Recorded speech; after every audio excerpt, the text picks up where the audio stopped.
The Driscoll Hotel in Austin is rumored to be alive with the ghosts of the past who reveal themselves to guests of the present. Colonel Jesse Driscoll opened the luxurious hotel in 1886. The wealthy cattle baron bought the corner lot of Brazos and 6th Street for $7,500. The Driscoll has welcomed high society events and historic political events over the years. In 1934, Lyndon Baines Johnson met his future wife, Lady Bird, at the Driscoll. He later used the hotel as his headquarters for the White House press corps. Today, guests say the hotel is haunted by Colonel Driscoll's spirit. He was known as an avid cigar smoker, and at times guests report the smell of cigar smoke despite the fact the hotel has been smoke-free for several years. They also say Colonel Driscoll has a fascination with lights. It could happen by his portrait or anywhere in the hotel. It's very likely Colonel Driscoll is checking in on his property. Among the stories of the Driscoll is the legend of Peter Lawless. He was a railroad man who lived at the Driscoll for 31 years until his death in 1917. Some say his spirit still haunts the hotel today. Guests and employees have reported seeing Lawless in hotel lobby elevators. He can often be seen walking out of the elevator, checking his railroad watch, nodding to the staff, and then disappearing. The spirit of a little girl is also said to haunt the Driscoll Hotel. In 1887, 4-year-old Samantha Houston was chasing a bull when she fell to her death on the grand staircase. She was the daughter of a Texas senator. Guests have heard the unexplained laughter of a little girl and the sound of a bouncing ball in different areas of the hotel. Samantha's father paid for someone to paint her portrait shortly after her death. It now hangs on the 5th floor of the Driscoll. Some say she tries to communicate through it. People say once in a while you can catch her giving a smile and her expression will change in the painting. These mysterious happenings are why the Driscoll is known as the most haunted hotel in Texas. It attracts guests looking to encounter visitors from the other side. They are playful, mischievous, very quirky sense of humor when it comes to playing little tricks on people. Coming in at number 5, we have La Fonda on the Plaza in Santa Fe, New Mexico. In the historic district of Santa Fe, New Mexico sits the historic La Fonda Hotel. This old hotel has been providing a pillow for weary travelers since 1922. The location itself has been called home to some kind of inn or fonda since Santa Fe's earliest days. When Santa Fe was founded in 1607, records show that an inn on this location was one of the first businesses established in the new settlement. According to local law, court was held in the original Adobe Hotel, as well as executions, when guilty offenders were hanged in the lobby. Over the years, the hotel was destroyed and rebuilt several times over. As more and more pioneers traveled the Santa Fe Trail, the La Fonda became a popular destination for trappers, traders, mountain men, soldiers, politicians, and the like. The gambling hall continued to be a major feature, however, providing entertainment for military officers and the occasional professional gambler. Fortunes were made and lost here, and one unfortunate person lost his life in 1857 at the end of a rope strung up in the hotel's backyard by a lynch mob. 10 years later, in 1867, the John P. Slough, Chief Justice of the Territorial Supreme Court, was fatally shot in the hotel lobby. Slough was in a dispute with Captain Rynerson, a member of the territorial legislature, when he called Rynerson a liar and a thief. More than a century ago, a distraught salesman who lost his company's money in a card game leaped down a deep well that was located just outside the gambling hall of the Exchange Hotel. Most of the history of the hotel is strung together by a string of tragedies. The hotel has seen more than its fair share of violence and anger. Today, the La Fonda Hotel is said to host not only travelers visiting Santa Fe, but also several ghosts. Some people believe that Judge Slough continues to walk its hallways. However, more often reported is the ghost of the distraught salesman who jumped into the well after losing all of his company's money. The hotel's dining room, called the La Plazuela, is situated directly over the old well, and both guests and staff alike have reported the sight of a ghostly figure that walks to the center of the room, then seemingly jumps into the floor and disappears. In the 1970s, a guest reportedly called the front desk to complain that someone was walking up and down the hallway in front of his room. When an employee was sent to investigate, he saw a tall man in a long black coat disappear into a stairwell. However, when he followed him to the stairs, there was no sign of the mysterious visitor. Today, the La Fonda Hotel is a vibrant historic landmark on Santa Fe's downtown plaza, known for its award-winning architecture and decor-unique artwork. Guests don't appear to be put off by the spirits that still live there, with some staying there in hopes of encountering a lost spirit. In at number 3, we have Hotel Chelsea in New York City. The Hotel Chelsea has been a formidable presence on the West 23rd Street since the 1880s, taking up a large section of the block between 7th and 8th Avenues. Over the past decades, the hotel has become a shell of its former self, as ownership has changed hands. We've seen its legendary walls enshrouded in scaffolding, and longtime residents leave as the building is transformed into luxury hotels. A list of notable building residents have called the Hotel Chelsea home, from authors like Mark Twain, Dylan Thomas, as well as Arthur C. Clarke, who wrote 2001: A space odyssey there. There is no other building in NYC that has been the home, the muse, and the inspiration for multiple generations of artists. Opened in 1884 as an experiment by architect Philip Hubert, Hotel Chelsea was Manhattan's first cooperative building that catered to the personal and professional needs of inhabitants. It was a social experiment of sorts for a mix of the carpenters, electricians, and interior designers who created the place, in addition to a handful of artists, writers, and singers. From its inception, the 12-story building was a haven for creative types, and it didn't take long for the walls of the common spaces, which at time included dining halls, to become decorated with canvases and murals, some of which were created by the esteemed students of the Hudson River School. But Hubert's social experiment quickly went bankrupt and belly up. In 1905, Hotel Chelsea opened its doors to the world, offering luxury accommodations on Manhattan's West 23rd Street. A few decades later, after plenty of wear and tear, management was forced to lower room prices to mirror the condition of the rooms. During its glittering peak, day-to-day life at Hotel Chelsea was far from glamorous. Tenants would gather to smoke and drink in the hallways of the Victorian Gothic building. Drug use was rampant, and someone was always accidentally setting something on fire. The hotel shuttered to visitors in 2011, and after a series of unsuccessful acquisitions, was ultimately purchased 5 years later by a trio of hoteliers: Richard Bourne and Ira Druckier of BD Hotels and Sean McPherson of Bowery Hotel and Jane Hotel. The new owners are in the midst of doing a thorough renovation of the ailing space, planned to reopen it in 2019 as a glittering luxury destination. With the hotel's long and complicated history full of every type of person, there have been spirits that have been trapped within the walls. Nancy Spungen, girlfriend of Sid Vicious of the Sex Pistols, was found stabbed on October 12, 1978. She was found on the hotel bathroom floor by the staff. She did not survive her attack. Sid was charged with her murder but died before he could be convicted. The next tragedy that is considered to be quite popular when it comes to the Hotel Chelsea is that a poet and writer named Dylan Marley's Thomas. This occurred many years earlier than Nancy's on the 9th day of November in the year 1953. In October of 1953, Mr. Thomas arrived in the state of New York, and according to those around him, he had wealth and medical problems. Many claim that he had suffered from regular blackouts and even suffered from medical conditions associated with his heart. In addition to these issues, he also had to carry an inhaler because of the fact that he suffered from a respiratory condition. He became ill during his stay at the hotel. He passed away 3 days later from pneumonia. However, some people believe he was poisoned. Both Nancy and Dylan, along with other lesser-known ghosts, are known to plague their own rooms within the hotel. Some guests have heard screaming from Nancy's bathroom when staying in the neighboring rooms, or waking up suddenly in the night. Others have heard footsteps from outside the rooms, along with running up and down the halls. Currently, renovations continue as of April 2021, with a plan to reopen by the end of the year. Will you visit once the hotel is reopened? Will the renovations make a difference to the hauntings? Probably not. In at number 2, we have Hawthorne Hotel in Salem, Massachusetts. The Hotel Hawthorne has been one of the most cherished landmarks in Salem for a century. The hotel was a joint venture for the town, looking to build their first hotel to service visitors. They decided to name the hotel after author Nathaniel Hawthorne, who grew up in the town. Opening in July of 1925, the new magnificent destination offered 150 outstanding guest rooms, as well as a 2-story lobby complete with a mezzanine and balcony. It even attracted series of illustrious guests, including the likes of Betty Davis and Johnny Cash, but it was the television sitcom Bewitched that brought the Hawthorne Hotel its greatest fame. In 1970, Elizabeth Montgomery, her real-life husband Bill Asher, and the rest of the cast and crew stayed at the Hawthorne Hotel while filming episodes for the show. The hotel was flooded with calls asking if it was the Bewitched Hotel for years after the Salem saga first aired. Bridget Bishop was one of the poor women accused and convicted of witchcraft, was said to have owned an apple orchard upon which the hotel was later built. Many guests maintain that they have encountered her very spirit within the hotel. In front of the 6th floor's room 612, the apparition of a woman is often seen standing still. From time to time, she will wander up and down the hallway where room 612 is located. Within the room, guests have complained of the sensation that they are not alone, as if someone else is sharing the room with them. And inside room 325 of the 3rd floor, there have been several reports of hearing an unseen baby crying, lights turning off and on, and even the water faucets turning on and off. Others have reported numerous unidentifiable sounds. One particular employee refuses to work nights ever again. During his evening shift, after cleaning a room, he went to get supplies and returned to find the room's entire configuration changed around. With the hotel being built in Salem, there is no telling just how many tortured women still roam on the land, all dying in horrific ways their spirits have struggled to pass on and accept their fate. And lastly, in at number 1, we have the Stanley Hotel in Colorado. The Rocky Mountains are home to a hotel that's widely considered one of the most haunted places in America, and it has ties to a renowned horror film. The Stanley Hotel in Colorado is said to be haunted by several different ghosts, from past owners to children and even a couple pets. Along with its haunted reputation, the colonial revival style hotel also inspired all author Stephen King to write The Shining, one of his most popular novels that was adapted into a 1980 film starring Jack Nicholson. The Stanley Hotel was built by inventor Freeland Stanley, who moved out to Colorado hoping that the fresh air and plentiful sunlight would relieve his tuberculosis. When he arrived in 1903, he was weak and underweight, but after just one season, hotel staff says his health was restored. The hotel says Stanley was so overjoyed that he vowed to return each summer and ended up building the hotel to bring a level of sophistication to the region. The Stanley Hotel opened in 1909. Stanley died in 1940 at the age of 91, but his spirit is still said to roam the hotel. Specifically, staff says he's been spotted in the hotel's billiard room and bar. Stanley's wife Flora has also reportedly been spotted in the hotel and is known to tickle the keys of a piano. Another ghost that's been said to show up is a former housekeeper of the hotel, Elizabeth Wilson, or Mrs. Wilson. Tour guides say Wilson was lighting lanterns in room 217 when she was seriously injured in an explosion. She survived the blast but passed away years later. Now it seems Wilson is a regular in room 217. Guests report items being moved, luggage being packed up, and lights going off and on. It also seems Wilson is rather conservative. Guides say she's not a fan of unmarried couples. People who aren't married have reported feeling cold presence between them while in bed. On the 4th floor, guests have also reported hearing children running around, laughing and playing. Guides say that's where nannies and kids they watched would spend much of their time back in the day. Not all of the hotel's purported ghosts stand on two legs. There's a pet cemetery on the grounds that guides say is the final resting place of some of the owner's animals. Staff says the ghosts of a cat and a dog have been roaming around. Could this cemetery also be the inspiration for King's novel Pet Sematary? It definitely seems possible. Guides end their tour in a cave system below the hotel, where staff says there's a higher than average concentration of limestone and quartz, which is believed by some to draw spirits to the property. Do you dare visit the Shining Hotel? In at number 5 we have Whispers Estate.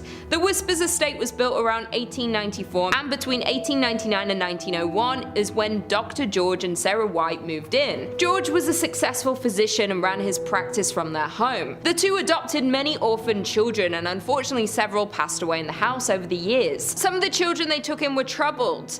Many of them passed away in the bedrooms and other areas of the home, and even some of Dr. White's patients have been said to have also passed while in the home.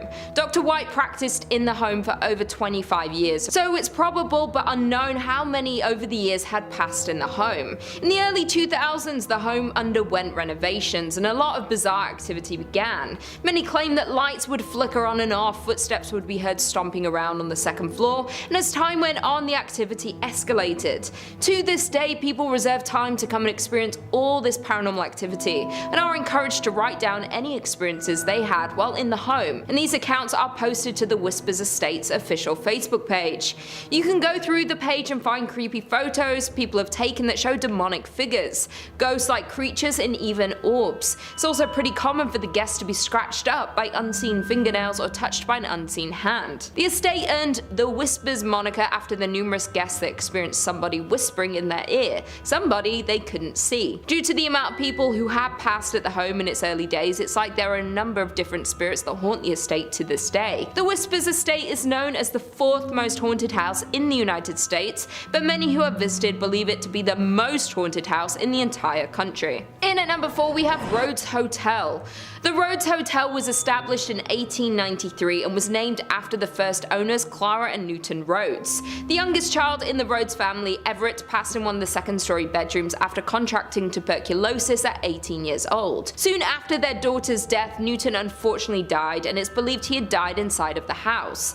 After Newton's passing, Clara turned the house into a dual brothel and speakeasy. It's said that one of the ladies of the night, Sarah, still haunts her bedroom tucked behind the stairs on the second floor. After Clara's death, the family home was opened as a hotel in the late 1800s and was meant to house those flocking to East Central Indiana during the natural gas boom. It's even believed that John Dillinger and Al Capone stopped at the hotel for a stay after hitching a ride on a train to Indiana. Not only did the family pass in their home, but a preacher by the name of Lester Poor supposedly hanged himself in the attic during the time when the home was converted to a hotel. But many believe his death could have been a murder. Due to the hotel's rich history, many locals and visitors have experienced paranormal activity, and everyone in the town knew that many spirits that passed in the building still haunt it to this day. The hotel closed its doors in 1937 and the property remained in the Rhodes family hands but sat empty for more than 30 years. The hotel and its contents were eventually auctioned off and it landed on the National Register of Historic Places,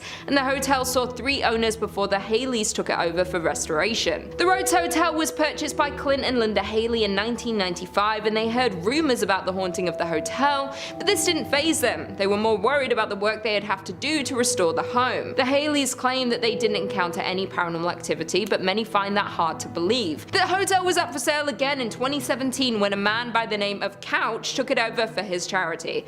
Couch had launched the Lost Limbs Foundation 4 years earlier, which raised funds for prosthetic limbs for children. To this day, Couch's charity has owned and run the hotel. Not only had it been named among Indiana's most haunted places, but the hotel is consistently booked for private and paranormal investigations. The overnight investigation tickets can get up to $200, and this hotel attracts people from across the country. There have been many investigators that believe there is extensive activity in this old hotel, and people have captured a figure-like shadow moving across the living room curtains with the use of night vision cameras. Most commonly, people hear whispers and the second floor creaking when no one is inside. Unlike the Haleys, Couch said he's seen and heard supernatural happenings in the hotel since moving onto the property in 2017. He's heard footsteps on the staircase, the property camera has turned off randomly, and picked up voices before the footage flickers back on.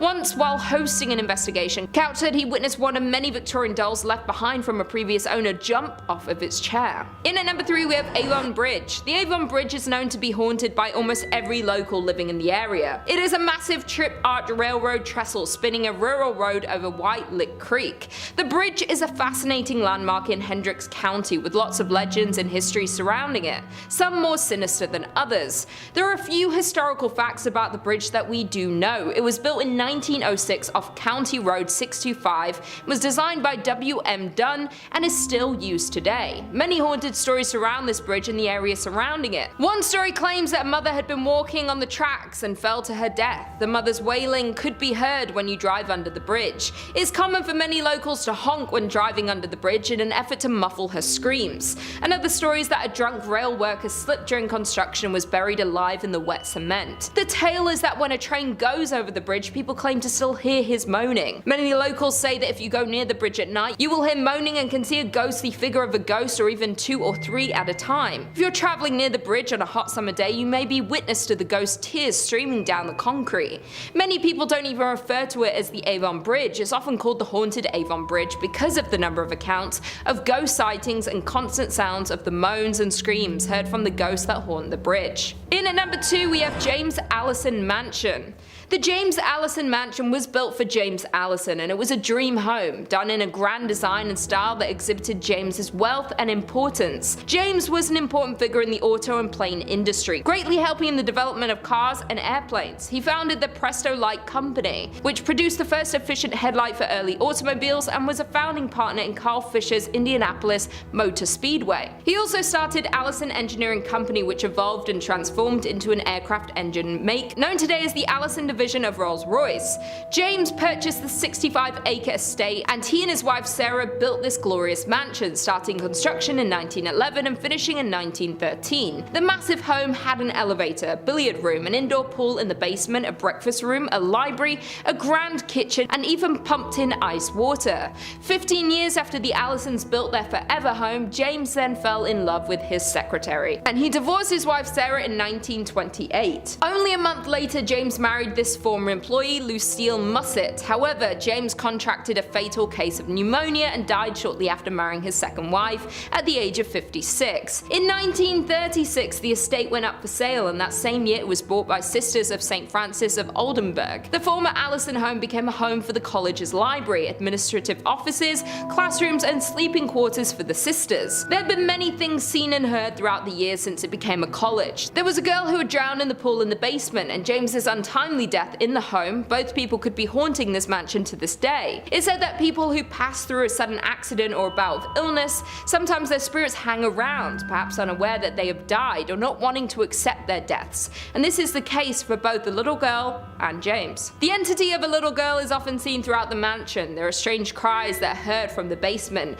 in the attic, and objects seem to move by themselves and can completely disappear. There is another entity seen and could possibly be more than one, and they like to take keys and objects and move them to odd places. The library in particular is often completely rearranged, like the books and furniture. And finally, in at number 1, we have French Lick Springs Hotel. Nestled in the small resort town of French Lick sits the massive French Lick Springs Hotel. This legendary hotel was constructed in 1845 and is a crown jewel of the southern Indiana town. But there's more to this resort than meets the eye. This Indiana hotel is known to be one of the most haunted places in the state. Thomas Taggart was a mayor at the time and purchased the hotel in 1888. After purchasing the hotel, he added luxurious furnishings, marble floors, and built 2 championship golf courses. During this time, Taggart became the Democratic National Chairman, and the hotel became the unofficial headquarters of the Democratic National Party. In 1931, Franklin Roosevelt visited the hotel because of its Democratic standing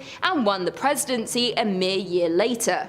Over the years, the hotel and the work Taggart put into it made it one of the most prominent hotels in the area, and even ran the West Baden Springs Hotel out of the business. Unfortunately, in 1916, Taggart passed away, but according to local legend, his spirit has never left the building. Taggart died in 1916, but that hasn't stopped rumors of sightings of this famous hotel owner. Guests and employees frequently encounter strange and paranormal activity throughout the hotel, and they believe it is caused by Taggart himself. Many spot his ghostly figure near the service elevator and can pick up a strong scent of pipe tobacco. Others claim they witnessed his spirit riding down the hallway on a horse and making noise inside the ballroom. Some hear noises and others encounter his ghost, though usually both don't occur at the same time. Not only is Taggart's ghost living in the hotel, but there are also rumors of a former bellhop that lingers around the hotel. Many believe that he was a current employee until they saw old photos of him hanging on the wall or were told no bellhops were on duty when people had encountered him. Employees and guests say that it's pretty hard not to encounter some sort of activity when you're in the hotel, and due to the vast amount of paranormal sightings are why it's considered by many to be the most haunted place in Indiana and one of the most haunted places in all of the United States. In at number 5, we have Eldridge Hotel. The Eldridge Hotel is a historic building located in downtown Lawrence, Kansas. The building is named after Sheila Eldridge, who was a prominent anti-slavery individual who lived here in the 1800s. The building became an apartment complex in the 1970s, but there was a strong desire by the city to see it open as a hotel, and a group of investors contributed, as well as the city of Lawrence, into industrial revenue bonds to make this dream a reality. In the later 1980s, it opened as a hotel. A popular story has circulated about the hauntings in this hotel, with the locals, employees, and guests that the ghost is that of Sheila Eldridge, who haunts the halls to this day. Many claim that because the Eldridge house's original cornerstone is located in room 506, and his spirit will manifest in that room and also roam around the building. People who have stayed in this room have claimed to witness breath marks on recently cleaned mirrors, doors opening and shutting on their own, and lights turning on and off by themselves. Others claim that the hotel's elevator is also haunted by a different spirit who is known to open and shut the elevator doors on the 5th floor. The 5th floor is said to contain a portal to the spirit world. A popular photograph was taken during the 1980s that clearly shows a ghost-like figure in the building's elevator. Many other photographers have mentioned having unexplained technical difficulties with their cameras when near the elevator. The story of the hotel and the hauntings of Eldridge was the inspiration for the movie The Demon's Shadow, and the hotel was featured in the series My Ghost Story and has been depicted in many writings. Many believe the rich history has resulted in the amount of paranormal activity. In at number 4, Midland Railroad Hotel. The Midland Railroad Hotel is known for serving the largest steak around, and if you can finish all of it, you get it for free. But it has a sinister, haunting history. It was first a popular train stop in the 1890s, then known for being the location for the movie Paper Moon, where many scenes were filmed at this hotel in 1973. Since then, it's gone through fires, the Great Depression, and plenty of renovations. It is now owned by the Wilson Foundation, has been back in business since 2003, and is listed on the National Register of Historic Places. Not only is this hotel known for these interesting things, it's most known now for the paranormal activity that lurks around the hotel. The most famous ghost is that of an orphan girl that haunts the 3rd floor, who knocks on doors,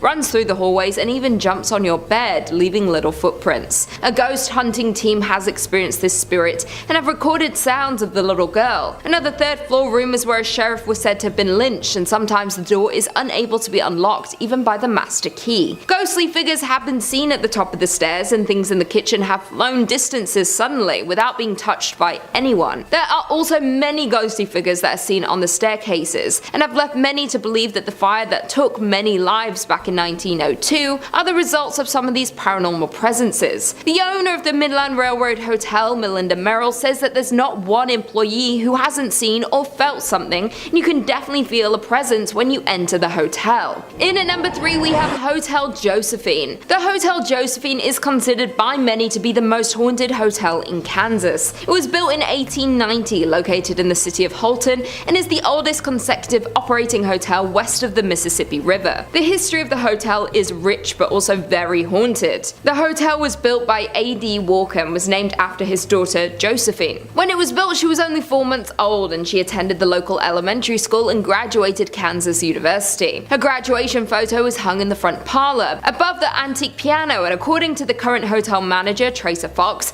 her spirit is just one that is wandering the hotel. Tracer Fox has expressed his belief in the spirits when he first stayed at the hotel. He was woken up suddenly at 3:30 a.m. and his bed was moving. He figured there was an earthquake, but when nothing in the news confirmed it, he knew it was a spirit. His mother came and stayed in a room across from him and experienced the exact same thing he did with no explanation for it. They had been skeptics before these happenings, but they are both now firm believers. Other guests staying at the hotel have similar stories, as well as experiencing hearing strange sounds, laughter, footsteps, and seeing shadows. It has been expressed that spirits can be found on each floor. One of the most haunted rooms in the hotel is the Buffalo Room, where shadows are often seen and photographed in the mirrors around the room, as well as the Carrie Nation Room. According to historical documents, a woman hanged herself in the bathroom of that room, and many guests staying there have come out of the room clutching their necks and having a hard time breathing. The hotel has brought several famous guests over the years, including former US President Grover Cleveland, who stayed there in between his 2 terms as president, along with Carrie Nation,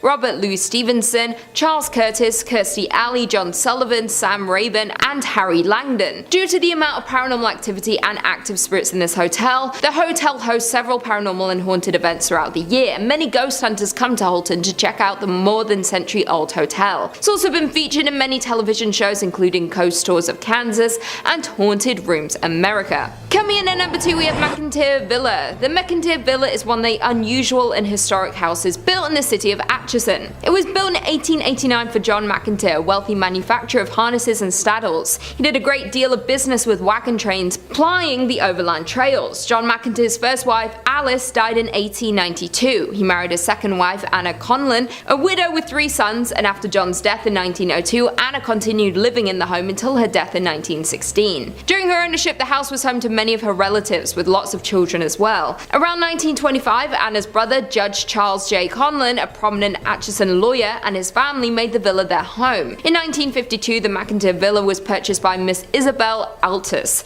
a retired professional violinist and eccentric. She lacked the financial resources to be able to restore the home, and shortly before her death, she sold the home to George Gerardi in 1969, who started to rehabilitate the old estate. Many people, past and present, who have lived in and visited the home have experienced many paranormal experiences. There have been figures being seen in windows when no one is home, lights turning on and off in the tower which doesn't have electricity, a speaker getting thrown off the counter, and boxes mysteriously moving on their own. Sounds of slamming doors throughout the night, footsteps walking down the hallway on the 2nd floor throughout the night, the feeling of being watched, drastic temperature changes, voices, the scent of a woman's perfume, and the hunt of cigarettes. The number of encounters and confirmed hauntings seen and heard around this home is crazy, and it's considered to be one of the most active paranormal homes in all of the US. The amount of activity in this home makes it a hub for investigators, mediums, psychics, and ghost hunters. They offer ghost tours of the home, and you can stay overnight to try and encounter these spirits. And finally, in at number 1 we have Sally House. The Sally House is said to be the most haunted place in Kansas. This home was built in the turn of the century and is located in the city of Atchison. After being built, the home was bought by the Atchison physician who worked from his home. The front served as an office space and examination rooms, and the upstairs is where the doctor and his family lived. One day, a frantic mother arrived at the home carrying her young daughter Sally. The child had collapsed from severe abdominal pain. The doctor diagnosed appendicitis, but there was no time to delay surgery. Sally unfortunately passed away on the operating table.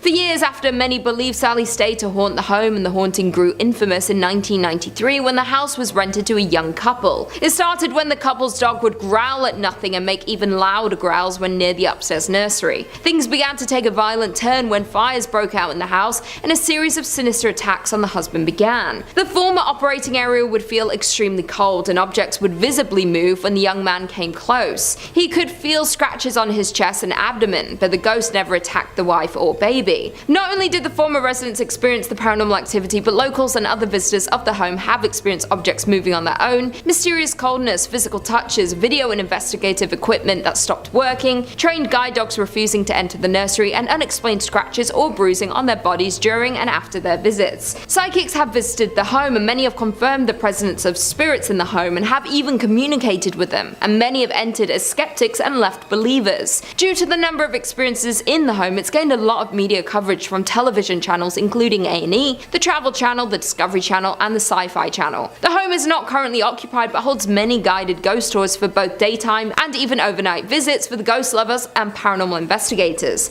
Beware though, because a waiver is required due to the potential for personal injury, but no serious injuries have been reported since the last tenant in 1993. Number 5 on this list is the Bach Hotel. Bach Hotel is located in the heart of Louisville and has been there for quite some time. Virginia Travel Tips says, in 1905 the Bach Hotel in Louisville opened its doors. For more than a century, this exquisite historic hotel has functioned as one of Kentucky's most important historical landmarks. The hotel, on the other hand, is notorious for its ghostly activity. Patricia Wilson, the Lady in Blue, is one of the hotel's most famous sightings. She was a woman who had recently divorced her spouse and intended to meet him later at Bach to try and work out their differences. Unfortunately, her husband died in a car accident and never showed up. She was devastated by the loss and she died not long after that. As a result, guests notice a woman in a blue outfit strolling around the hotel. Other ghosts have been reported at the hotel, and they include a woman dressed in old, worn-out clothing who was approached by a staff member attempting to communicate with her, but then she disappeared. Most of the encounters with this woman have been tame, but there have been some that have gotten quite aggressive. Some teenagers were apparently making fun of her or doing something that they shouldn't have been doing, and she responded by literally clawing and scratching at one of them, leaving horrible marks behind. The victim also said that it felt as if she crawled into his brain and told him horrible secrets about himself that he'll never be able to forget. A hotel like this is supposed to be nice and relaxing, but based on what I've read, I don't know if that's going to be the experience you get at Bach. Number 4 on this list is the Talbot Tavern. Really too bad that this place is haunted, because it would have been a pretty nice spot to get a brew if it wasn't. Virginia Travel Tips says, built in 1778, the Talbot Tavern is located in Bardstown, Kentucky. Currently, the Haunted Kentucky Tavern serves as both a restaurant and a 5-room B&B, and it's known for being haunted. A former accountant recalls coming across a man in a long coat strolling across the top floor. He then turned to face her and began laughing uncontrollably. Another famous hotel resident was the Lady in White, who forced a couple to flee the hotel in the middle of the night since she was hovering over them while sleeping. Many workers and visitors to the residence have related accounts such as orbs floating around the rooms, flashes of lights without cameras being seen, objects moving on their own, and doors opening and closing when no one's in the building. I, for one, am not trying to wake up to a ghost just hovering over me, guys. Honestly, it might give me a heart attack and, well, I'd never wake up again. This place is weird because no one really knows why it's as haunted as it is, but there's no doubt that it's teeming with paranormal energy. Pick a different place to go get a drink if you're in Kentucky. Number 3 on this list is the Kentucky State Penitentiary. We always got to include the creepy jail in one of these lists, guys, and this is Kentucky's. Virginia Travel Tips says, the Kentucky State Penitentiary is situated near the Tennessee border on a sharp bend in the Cumberland River. In the 1800s, a maximum security jail was built there. It is a gorgeous place from afar, but up close, it is a death and ghost machine, according to a local author and paranormal investigator. Thousands of men have been executed in the prison's electric chair, known as Old Sparky. During his death row cell inspections in the late 1980s, a guard had a terrible incident where no one stayed. He was greeted by a prisoner who was reading the Bible. When he returned to his office, he asked about the prisoner's meal, only to discover that no one was in that cell. When he returned to the cell, he discovered that it was empty except for a small Bible on the floor. Yeah, kinda weird. More strange occurrences were recorded around the institution, with many reporting seeing a reflection of an inmate who attempted to shock them. Okay, so honestly guys, I want to take this as seriously as possible, but Old Sparky? Like, imagine dying in a thing called Old Sparky. Like, I think it's meant to electrocute people, but why does the killing chair sound so cute? Kind of sounds like something that you name your dog, not a murder weapon. Anyways, Old Sparky has certainly done its job though, and now the place is super haunted. Most of the prisons we talk about on this channel you can go visit if you like, because they're all typically abandoned. That's not the case with this one though. The Kentucky State Penitentiary is still fully operational and has tons of prisoners in it. Not only do these people have to chill in jail, but it just so happens that their jail is also haunted. Number 2 on this list is Mammoth Cave. So we actually spoke about Mammoth Cave on this channel before in our series about top 5 terrifying caves where evil awaits, so if that interests you, then go check it out. It made that list because it was super haunted, and naturally it has to make this one as well. It is, as you'd expect, located in Kentucky. It is the biggest cave in the state by far, which is why it's named Mammoth Cave. Most of the cave has been unexplored, which is kind of nuts considering we've already seen about 400 miles of it up until this point. This has been an area of interest to people for thousands of years.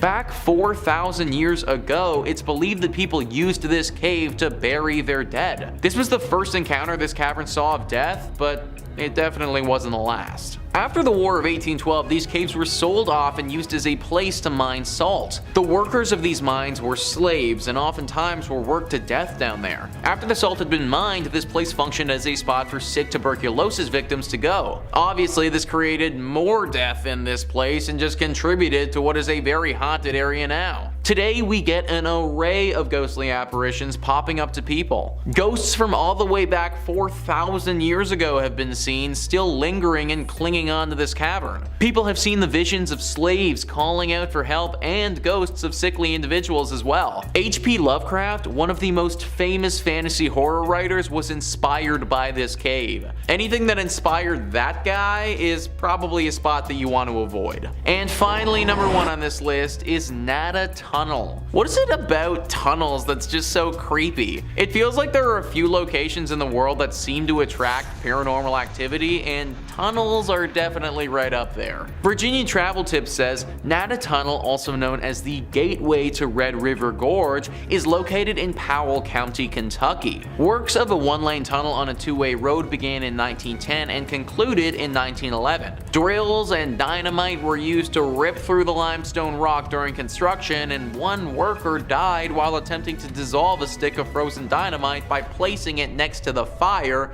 which, resulted in the dynamite exploding. As a result, the man's spirit is claimed to haunt the Kentucky Tunnel. Others allege that the location is haunted as a result of a climber who died in this region. These incidents are linked to the mythology of a green orb appearing in front of the tunnel. If you plan to enter the tunnel, keep in mind that it only fits one automobile at a time, therefore check for other car headlights before proceeding. This is one of the coolest haunted places in Kentucky for the sake of it being engulfed in nature. So it may look really cool, but the haunted nature of this spot makes me think that it should be avoided. Man, imagine literally getting blown up by a stick of dynamite. Like, that might actually be the worst. Granted, my dude did stick the dynamite literally right next to a fire, so I feel like he might have brought this one on himself a little bit. I'm not really sure how the climber would have died in this tunnel, but you gotta imagine that he screwed up if he was climbing in a tunnel. Either way, the spot is definitely riddled with these spirits, and they manifest themselves as this glowing green orb. Now, there haven't been too many reports of this thing being super dangerous, but it is definitely creepy to say the least. Locals don't really travel down this pathway for fear of the orb and what it could potentially do to them. Also, on a total side note, I just want to bring up the fact that this is a 1-way tunnel on a 2-lane road.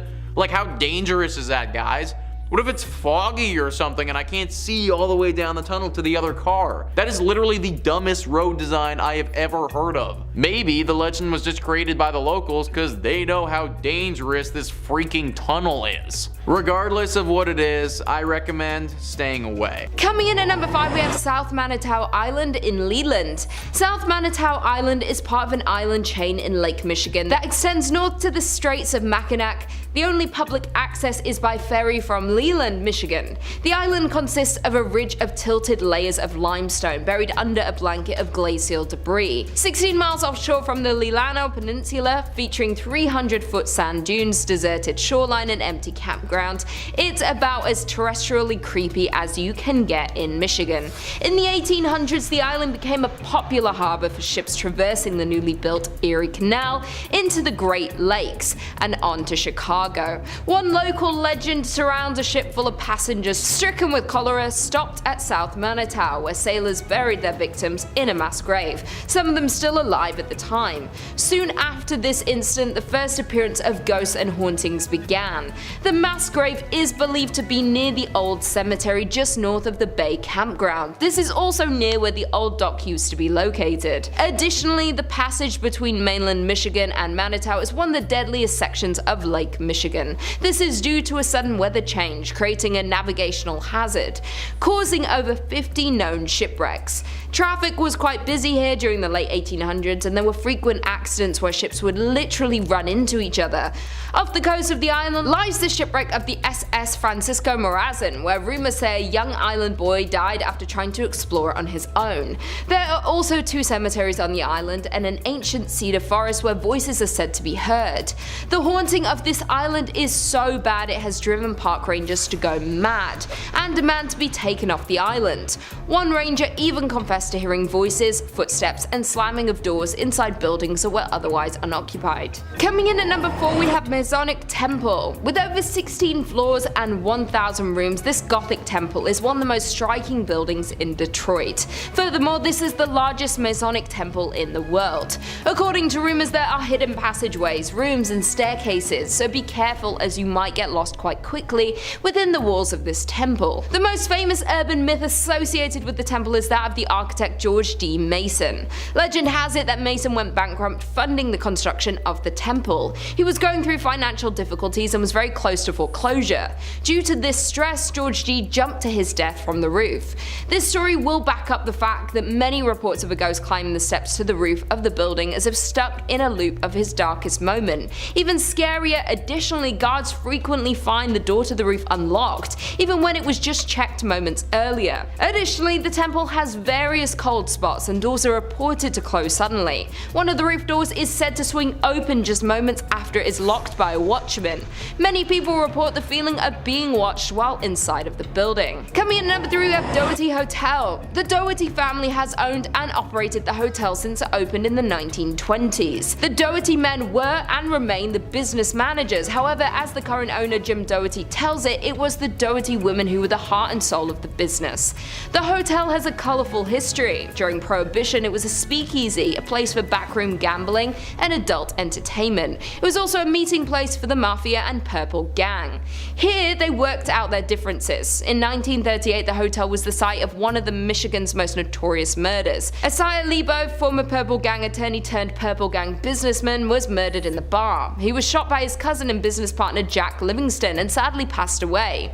Ever since, there have been numerous hauntings. Some believe it's Lebo who haunts the ground or grandmother Helen Doherty who passed away at the hotel. But there is one thing for sure, and it's the many ghost stories that are now associated with the hotel. Guests, visitors, investigators, employees, and the owners have all had some kind of paranormal experience at the hotel, which includes perfume scent wafting through occasionally, loud knocking, bedroom doors open and close by themselves, and dark apparitions and shadowy figures have been spotted anywhere from the lobby to the top floor.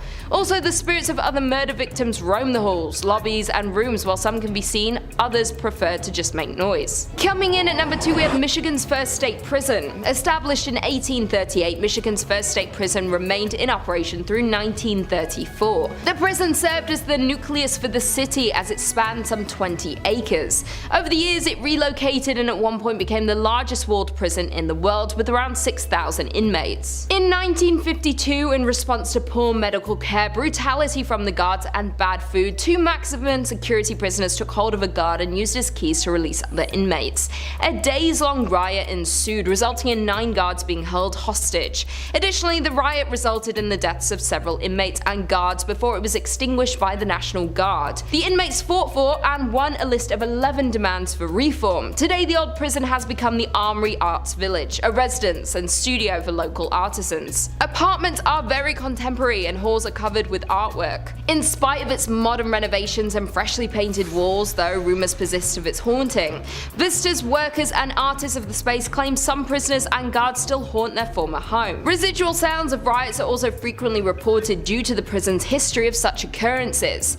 Judy Krasnow, an employee at the renovated Arts Village, hosts daytime historic tours of the prison, so a visitor can see the hauntings for themselves. She is also a resident of the prison and lives on site. She has confessed she believes her apartment, which was once a series of prison cells, has ghosts. Furthermore, Judy is not the only resident who believes that. Even though the upper floors have undergone renovations, the underground section that holds solitary confinement remains structurally intact. Although cells have been removed, there is intensity in this area that cannot be denied. And finally, in at number 1 we have the Whitney Restaurant. Located on Woodward Avenue, Restaurant Whitney was the former mansion home of David Whitney. David was one of the Midwest's wealthiest lumber barons at the turn of the century, and he built this magnificent 21,000 square foot home in 1894. The mansion was restored in the mid-1980s, and since then reports of unexplained paranormal activities have been reported, such as shadow figures have been seen on the 2nd floor, disembodied voices have been heard, and other strange phenomena have occurred. It is known that the mansion is haunted by Whitney and his first wife Flora. Flora always wanted to live in a mansion but died before the home was finished, leaving Whitney to raise their 4 children. A year after Flora's death, Whitney married her sister Sarah, leaving Flora's ghost to forever live in distress. The paranormal activity within the restaurant is not for the faint-hearted, as there have been reports of the elevator traveling between floors on its own with no one inside to operate it. Furthermore, ghosts have been witnessed on the upper floors, with one staff member seeing an older man looking out the window. The staff member approached the man asking him to leave, and right before the staff's eyes, the man vanishes into the floor. Other reports include noises that sound like silverware and kitchenware being handled and or stacked in table settings keep getting moved around by some unseen presence. The outhouse is said to be the most haunted part of the property. It was originally built for Whitney's slaves and has been largely untouched for years, mostly due to the fear of paranormal. Inside the outhouse is a dining table that is set for the afternoon tea and has been untouched for as long as anyone can remember. Today it is still perfectly set but covered in a thick layer of dust, adding to the ghostly atmosphere. The outhouse has no electricity, so sits in the darkness at night. A tour guide who once worked at the Whitney insisted that the building was haunted for his experiences working there. The worker claims a group of dolls vanished from a room inside the building. Also, the worker has reported hearing his name being called from an empty area of the building. The Whitney Mansion is an elegant and beautiful property but has high body counts, a haunting history, and plenty of supernatural sightings still happening today. Coming in at number 5 we have Mispa Hotel. Named after the Mispa mine, the hotel was opened in 1905. The hotel is considered a historic beacon of central Nevada's mining boom that came and went and left behind a trail of ghost towns, and is located between Las Vegas and Reno in Tonopah, Nevada, which has a population of around 2,000. Due to it being originally opened at the height of Tonopah's silver boom, it hosted celebrities and wealthy investors. The famous celebrities that have been linked to the hotel are Howard Hughes, Jack Dempsey and Wyatt Earp. Additionally, at the time it was the tallest building in Nevada and was one of the first luxury hotels in the state. At the time that it was built, it was heralded as a sign of Tonopah's prosperity, as it was displayed on newspaper headlines, proudly displayed in the Mispa during the area. However, over time several accidents and crimes took place on the hotel grounds, making the hotel need to close and reopen several times, most recently in 2011 after being closed and boarded up for 10 years. The hotel is considered haunted and is known for the story of the Lady in Red. The Lady in Red was a high-class adult worker who lived in the top floor of the Mispa. She sadly lost her life at the hands of a man in the hotel by her lover. Her lover wanted her to give up her work for him, though she did not want to do that. Due to the disagreement, she sadly met her fate in the hotel. The room where paranormal activity is most active would be the room where she lost her life, and it's considered the Lady in Red's room. And it is the very room you can now book and stay in on the top floor. There have been reports from guests and staff of the Lady in Red being seen riding the elevator, while other reports of hearing her whisper in the guests and staff ears. Additionally, she is known to leave pearls in the bed of guests that she is fond of. That being said, the Lady in Red is not the only spirit that haunts the hotel, as there is a nameless soldier who died in the hotel, and unfortunately they never were able to be identified. It has been reported that the soldier haunts the 3rd and 4th floors. Guests have also reported of a force tugging at the back of their shirts and unexplained giggling, while others report the inability to sleep because they felt as if someone was standing next to the bed watching them all night. The Mispa Hotel has been named the most haunted hotel in America, and for a good reason. In at number 4 we have Goldfield Hotel. Located in Goldfield, Nevada, you'll find the Goldfield Hotel. The hotel opened in 1902 and formed a large crowd of visitors and guests in its early years of operation. In its early years, the Goldfield Hotel was visited by politicians, bankers, and gunslingers. Built in the heart of the town, the Goldfield Hotel was one of the most sought out buildings in Goldfield and was known as the finest hotel between San Francisco and Denver. The man behind the hotel was George Wingfield, a successful and wealthy banker, mining magnate, and joint owner of the booming Goldfield Consolidated Mines Company. However, as with many boom towns, Goldfield's mines eventually dried up, causing the population and stream of hotel guests began to dwindle. The hotel went through a series of owners, from private owners to the US Army during World War II, and now is owned by Red Roberts' son. The Goldfield Hotel was once the most spectacular hotel in the state of Nevada, but today operates under a different notion as one of the most haunted places in Nevada, if not the entire United States. The most known ghost story is of a woman named Elizabeth, who was speculated to be George Wingfield's mistress. Elizabeth became pregnant with Wingfield's child, and to protect his marriage, George paid her to stay away, though he grew fearful that he would get exposed for cheating on his wife. Therefore, George ultimately locked her in room 109 throughout her entire pregnancy. Wingfield fed her food and water to keep her alive until the child was born, but then Elizabeth disappeared altogether and was never to be seen again. Many guests touring the Goldfield Hotel have claimed to see Elizabeth's ghost, and some even claim to hear crying, notably calling out for her child. George's ghost is also said to haunt the hotel, with guests reporting to the lingering smell of cigars and ashes being left on the floor. Those aren't the only ghosts that haunt the Goldfield Hotel, as other spirits of those who lost their lives on the grounds of Goldfield have been reported to be seen lurking in the halls and lobby of the old hotel. In at number 3 we have Bobby Spring Ranch. Located just outside the glitz of the Las Vegas Strip sits a plot of land that takes visitors to another time and place. That land is known as the haunted Bonnie Springs Ranch. Originally built in 1843, the ranch was used as a stopover for the wagon trains going to California. While in 1958 the ranch was renovated and opened to the public as a tourist attraction with stables, a restaurant, and a petting zoo. Later a functioning saloon, shops, wax museum, wedding chapel, and replica schoolhouse were added to the ranch. There is not only one ghost that roams the ranch, as it's known there are multiple spirits that reside at the Bobby Springs, but one of Bonnie Spring Ranch's most commonly cited ghosts is that of a little girl. Her spirit is mostly sighted playing in and around the town schoolhouse before suddenly disappearing. The nearby merry-go-round has also been known to turn on its own unexplainably, where many believe it could be the spirit of the little girl playing on the ride.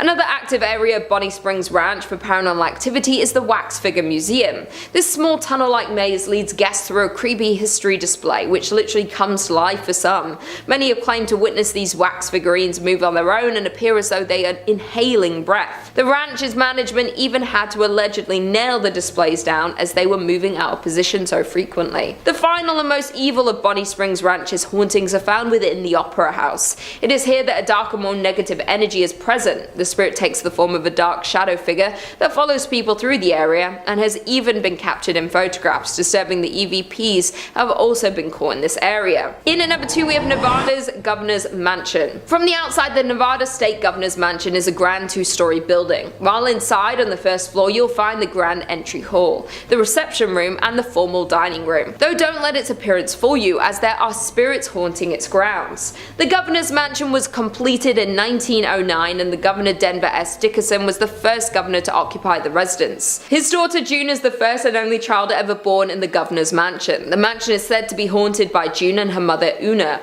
Since their passing in the mansion, there has continually been paranormal activity reports in the household. The mansion is said to be haunted because former employees at the mansion have reported hearing cold wind blowing from an antique grandfather clock that also swings open periodically without assistance. Former First Lady Sandy Miller's brother-in-law is said to have seen the apparition of a woman in a white gown. The woman is believed to be Una Dickerson, dressed for the mansion's opening in 1909. And finally, in at number 1 we have Silver Queen Hotel. Located in Virginia City, Nevada, the Silver Queen Hotel was constructed in 1876. This makes it the oldest hotel in Virginia City. However, the Silver Queen Hotel is known for much more than just being the oldest hotel in Nevada. The main level of the property features an authentic 1870s saloon with one of the largest single-piece wooden bar counters and bar backs you'll ever see. The Silver Queen is also a popular destination for weddings, as there is a historic chapel on site. Of all of the allegedly haunted places in Nevada, paranormal experts tend to agree that Virginia City, as an entire city, is the most collectively haunted place in Nevada, especially as staff, guests, and countless paranormal investigators are certain that ghosts roam the 138-year-old property. One of the most active spirits that haunt the hotel is Rosie. Rosie was an adult entertainment worker who dealt business in the Silver Queens. Though during the late 1800s in room 11, Rosie lost her life. Her story remains mysterious, but Rosie is said to have never left the Silver Queen, making countless appearances in the decades following her passing. Even though the entire hotel is carpeted, guests have often reported loud steps on a wooden floor, rattling doorknobs, the sound of voices, or even the sight of Rosie herself at the top of a long staircase where she has been spotted lingering. Other visitors report on TripAdvisor and Yelp describing the loud noises at night and an unexplainable sense of eeriness. One guest had a more terrifying encounter in the hotel as they described getting chased down the hallway in the middle of the night by a ghost. Number 5 on this list is the Carolina Inn. This inn has actually been voted one of the most haunted in America by a few different lists. The University of North Carolina says the Carolina Inn was built in 1924 and quickly became a popular hotel for visitors and graduates of the university. In 1948, the Carolina Inn's most long-lasting guests checked in and apparently never left. Dr. William Jacox was a fun-loving man with a witty sense of humor, had recently retired from practicing medicine, and decided to make the Carolina Inn his final home. He lived in room 252 for 17 years before his death in 1965. As shared by the Carolina Inn, guests that have stayed in Jacox's old room report being inexplicably locked out of the suite. One time, the lock was so stubborn that a workman had to use a ladder to break into the room. Visitors have also noticed strange occurrences such as messy bath mats and previously closed curtains being pulled wide open. Some have encountered the smell of freshly cut flowers despite none being in the room and felt their bodies become strangely cold for no apparent reason. This is only part of the stuff that goes down at this room as well, guys. Some people have reported seeing a poorly dressed man approach them looking for an unlocked door, and then if they show it to him, he runs away screaming. It's thought that this is the ghost of Dr. William Jacox. I don't know why unlocked doors scare this dude so much, but anyone who's gonna spend 17 years in this hotel is probably a bit of a weird dude. Unless you want to deal with a crazy old doctor ghost messing with you all vacation, I'd stay at a different inn. Number 4 on this list is the new Hanover County Library. I don't know why, guys, but something about haunted libraries is just so intriguing to me. Like, it just seems so mystical and mysterious, I guess. This haunted library is located right in Wilmington. There is a woman that haunts this place who's believed to be a patron. Apparently, she used to donate quite generously to this library and in death doesn't want to leave it behind. She isn't the only ghost that walks the halls here and haunts the books. There's a male poltergeist who makes his presence quite known as well. He apparently died in a duel that happened here many years ago before this land was turned into a library. Nowadays, these two ghosts make it very hard to do any serious learning or studying considering they haunt the place so much. The woman isn't too bad, she just shows up and looks super creepy, but from my reading, she only actually punishes those who cause harm to the library or make fun of it. Those who come here to learn and to read, she leaves them be for the most part. The man, however, is certainly quite the pest. He often messes with those that come here and makes it very difficult for people to accomplish anything. I love libraries, I think that we should all go to them more often, but maybe just not this one specifically. Number 3 on this list is Fort Fisher. Fort Fisher was a critical fort during the American Civil War. It was used by the Confederate Army and was pretty instrumental for them from 1861 to 1865. This fort was used to protect an important trade post there that the Army needed. They defended this place for those 4 years, but then in 1865, the Union Army came in and was finally able to capture it. This battle was a very bloody one and was actually huge for the Union Army and the overall scope of the war. Apparently there was a lot of death at this fort, and that death, it's never really gone away. Now this fort is teeming with paranormal activity. Visitors will often report hearing gunshots coming from thin air. The sounds of many footsteps all running at once as if people were charging ahead. Orbs of energy appear in front of them from no apparent source. There are 2 very famous ghosts that haunt this place as well, Robert E. Harrell and General William Whitling. Robert was apparently an outcast who died under mysterious circumstances and has not been able to rest since. The general was actually taken prisoner and killed at Fort Columbus, but he returned to this place because he feels regret for how he failed in life. He was apparently responsible for defending this place and was not capable of doing so. A very haunted fort that I wouldn't recommend going to. Number 2 on this list is Lydias Bridge. Who is Lydia and why does she have a bridge and why is it haunted? Well, Lydia is quite the famous ghost. This is a true ghost.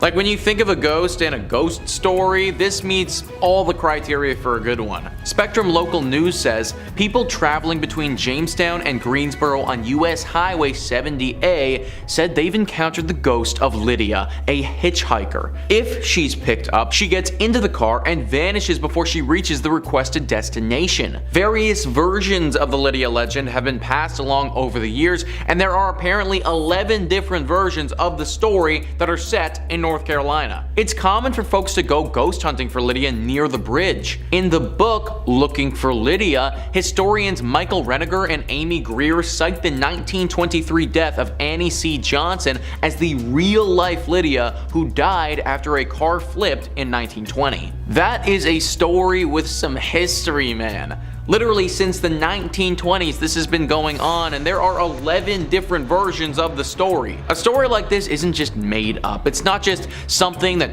one person posted on Creepypasta that became a thing. No, this has been part of the identity of North Carolina for a century. Countless people have picked up this woman and then had her disappear right before their very eyes. Car accidents have happened from people driving this woman and then getting so shocked that they spin off the road when she disappears. Lydia, or Annie, is a real ghost who stalks drivers along this road and especially this bridge. Although she isn't inherently evil in nature, as I said before, accidents have happened when people realize they were just driving a ghost around. I have no idea where Lydia is trying to get to, but trust me, you probably don't want to be the person to take her there. And finally, number 1 on this list is the Devil's Tramping Grounds. This is in reference to a very strange patch of soil in North Carolina. For decades, this circle of dirt has allowed nothing to grow on it at all, whilst the area surrounding it is home to luscious wildlife. The Sun Journal says regional legend maintains that Satan frequents the area on his nightly walks, pacing the circle as he contemplates his nefarious deeds. Normal vegetation surrounds the circle, but only a wiry grass grows inside it, and no plant life of any kind can be found on the path itself. Visitors have also claimed to see red glowing eyes in the circle. Now there could be any number of reasons for why nothing is growing on this patch of dirt. Simply because an area of land cannot grow wildlife doesn't automatically mean the devil himself has anything to do with it. But throw in the fact that there are 2 red glowing eyes there, plus a few other creepy occurrences, and we might just have something demonic afoot. Locals have reported putting objects in the center of the circle, then coming back a little while later and having those same items moved outside the circle.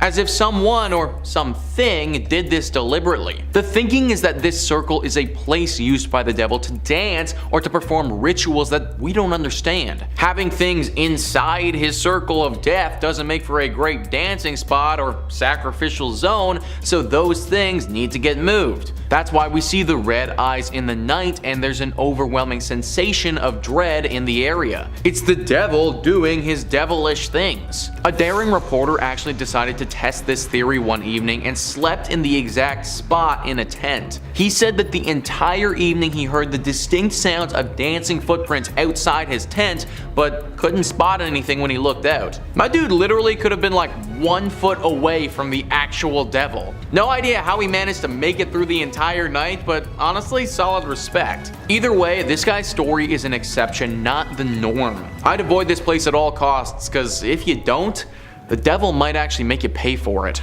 Number 5 on this list is Cleveland Gray's Armory Museum. This building was constructed in 1893 for the Cleveland Grays, who were a volunteer private military company. The group helped law enforcement and dealt with other criminal ongoings that attacked the city's streets. They continued helping out the military for as long as the government would allow them to, but after World War I were no longer allowed to enter as a private group. However, they obviously had a lot of weapons and things of that nature that nobody would be using anymore. So today, there now stands the Cleveland Grays Armory Museum. These guns and cannons don't stand alone though, as there are ghosts living among these walls as well. Disembodied voices and things moving when they're not supposed to are all very common occurrences at the Cleveland Grays Armory Museum. The legend actually became so famous that this place was featured on Ghost Hunters, where they investigated the building and determined that this place is in fact haunted. However, luckily for us, and a reason why you still might be able to go to this place, is that the ghosts are supposedly out there for a good time. These professionals determine that the ghosts are not fueled by anger, but just chilling out in the museum and living their best ghostly lives. Still though, there are many apparitions of military men who will appear, as well as ghostly footsteps and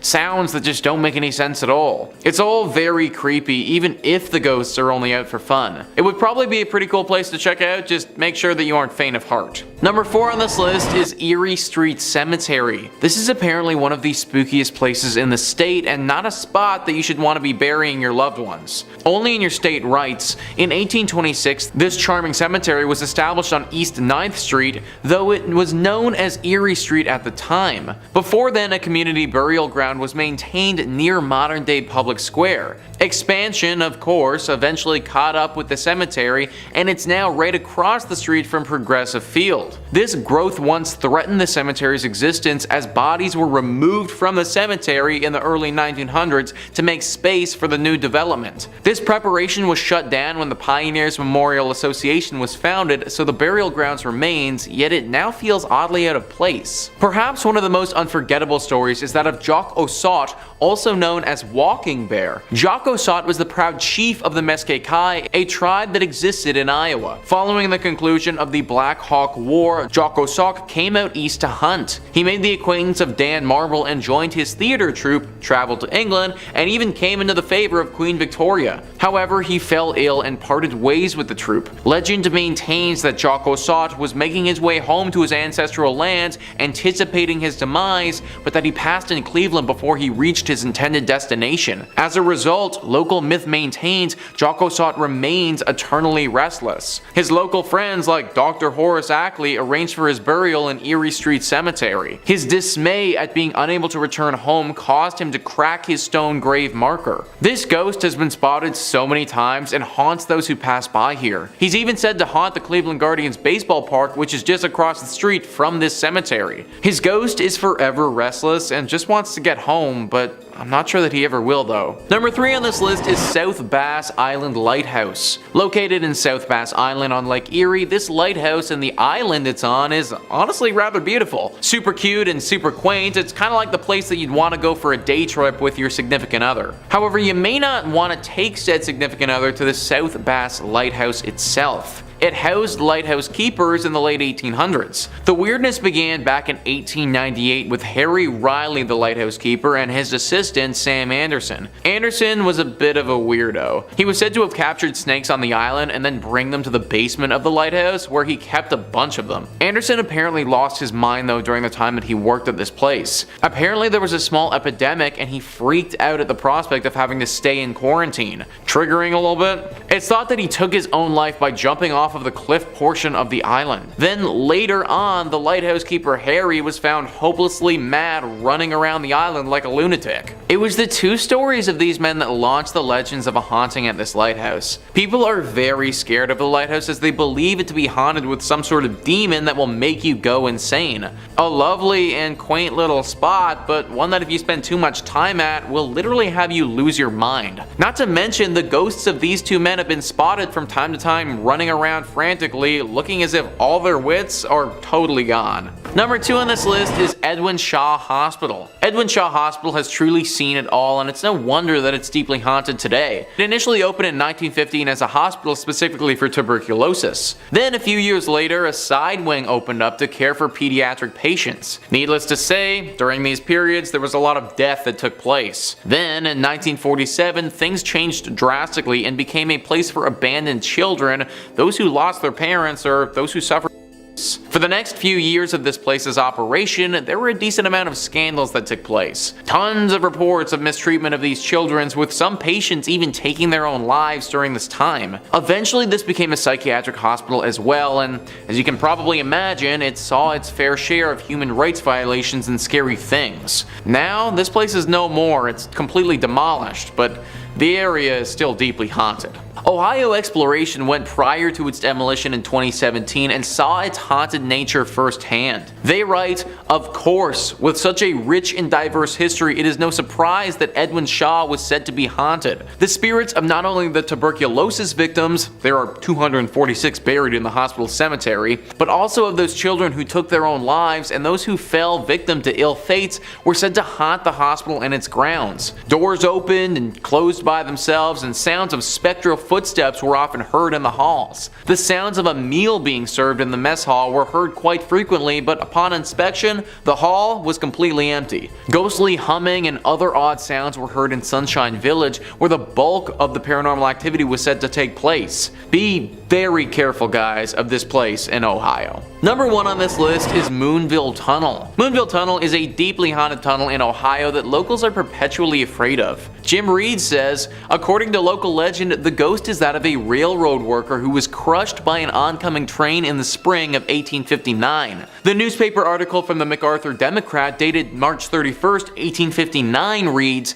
"A brakesman was fatally injured when the wheels passing over and grinding to a shapeless mass the greater part of one of his legs." Talk about graphic. Most who claim to have sighted the ghost in Moonville Tunnel say that he carries a lantern and is sometimes seen as a hovering orb of light. At least 4 other people were reported to have been killed at Moonville Tunnel as well, although the details, they kind of vary. Some legends claim that Moonville was struck by a plague and quarantine, and that the ghosts are of those killed by the epidemic. Others state that the ghost is that of a pregnant woman struck by a train, and still others claim that it was an 8-foot tall man who was struck. However, none of these legends are quite as popular as the initial one. This tunnel appears on tons of the most haunted Ohio lists, and it even has a pretty massive section on Wikipedia dedicated to how haunted it is.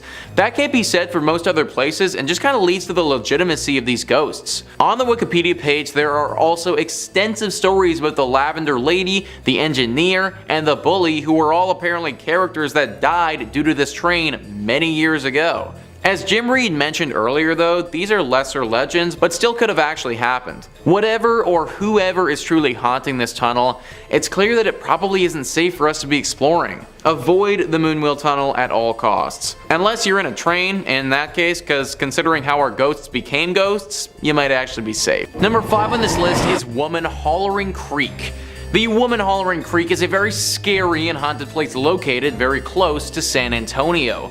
It's haunted by a very dangerous ghost of a woman. The legend says that a woman who was in a horrible marriage, one where her husband would sadly abuse her, started to lose her mind. She fell into a deep depression and in the creek that we're looking at, drowned her.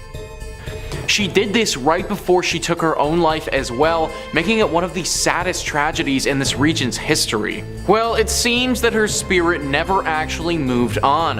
Her ghost is believed to regret what she did and how it all happened and can't find peace. Her regret manifests itself in a very sick and scary way though. She misses her children, and it's believed that if a child is by the bank, she will grab them and bring them down to the bottom of the creek with her to be her friend. Sadly, as you may have guessed, this doesn't go well for whoever was taken. This is why parents warn their children about going near this place without their supervision. It's very likely that this legend is just a tale made up by parents to scare their kids into staying by their side. But considering the potential consequences, I wouldn't want to take the risk. Number 4 on this list is La Carafe. Most times, bars are a sanctuary. In fact, in the entirety of the time that I've been hosting on this channel, I don't know if I've ever talked about a haunted bar before. Hard to get a place haunted when everybody that goes there is usually drinking and having a good time. A haunted bar is exactly what we have with this entry though. Thrillist says, some bars have that special, boozy charm that keeps the wine flowing and customers returning. For La Carafe, however, their popularity lies within their infamous ghost sightings and architectural ode to the French Quarter. Built in 1847, this bar is said to be the oldest pub in the downtown Market Square district. Every inch of the cozy nook sports an eclectic history, from the numerous black and white photographs on the walls to the tales of important figures such as Sam Houston being a regular guest there. And considering this building's antiquated age, it's no surprise that a couple of phantoms also call this place home. Among the rumored residents is a former bartender named Carl, who still clocks in for his shift and keeps an eye on the establishment, especially on the second floor, which is reportedly vacant after closing time. Customers have also reported glasses breaking, hearing heavy footsteps and eerie bangs, and sensing cold spots in the bathroom. This is definitely a weird one because nobody really knows why this place is as haunted as it is. Like, yes, the bar owner kind of makes sense, but from my reading, he didn't die in an unusual or tragic way by any means, just a normal passing. I suppose the good thing here is that these spirits don't seem to be particularly aggressive, and if I could just get a drink with some ghosts without fearing for my life, then I mean that'd be pretty cool.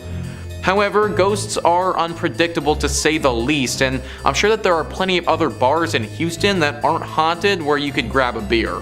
Number 3 on this list is the TheDriscoll Hotel. This hotel is located in Austin and has a very haunted history.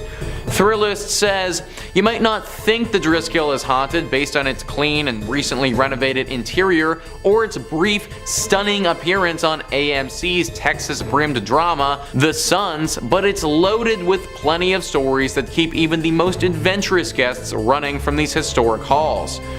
Consider the girl who fell to her death down the grand staircase. The brides who killed themselves in the bathtub of the same room exactly 20 years apart, and the reports of Colonel Jesse Driscoll checking on his hotel, cigar still lit in his mouth. These spirits have haunted many people throughout the years of this hotel's operation. So many reports of sightings and feelings of presences have been had. Lots of people say that they'll feel someone over their shoulder, touching their hair, or a hand on their back, but when they turn around, they don't see anything at all.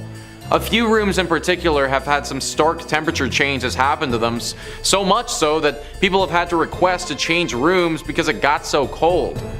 Some people have even reported seeing an orb of light floating around the stairwell, never getting close enough to a person for them to touch it, but seemingly tempting them with its presence. This is your classic haunted hotel, and it checks all the boxes as being one of the most haunted spots in Texas. Number 2 on this list is the AI Engineering Building.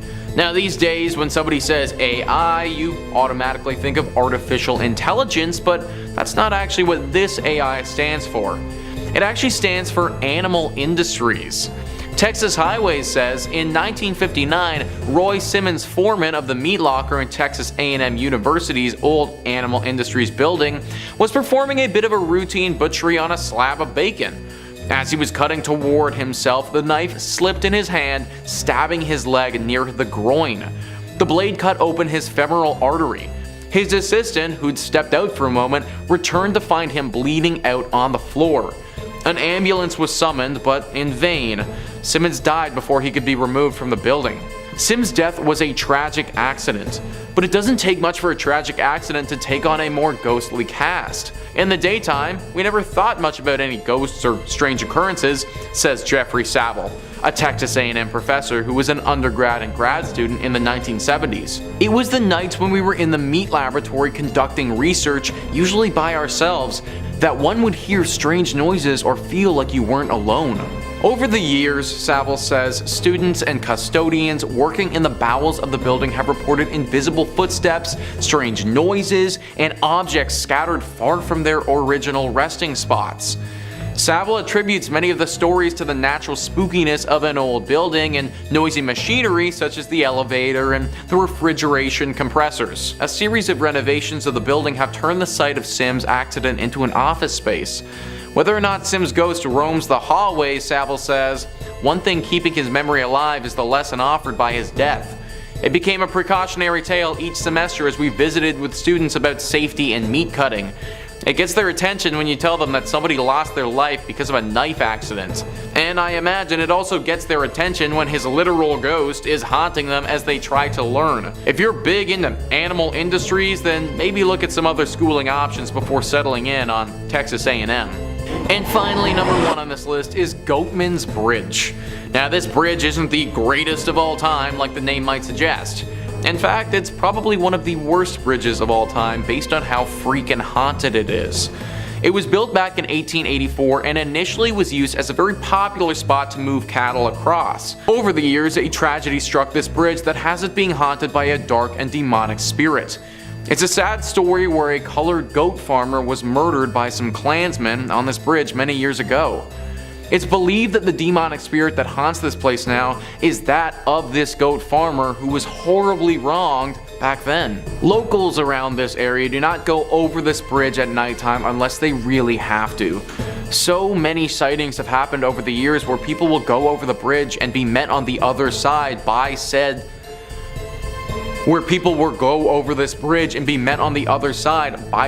angry spirit.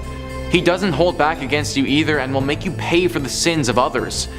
Disappearances have happened at this bridge several times, and people have reported being attacked but managing to get away with their lives.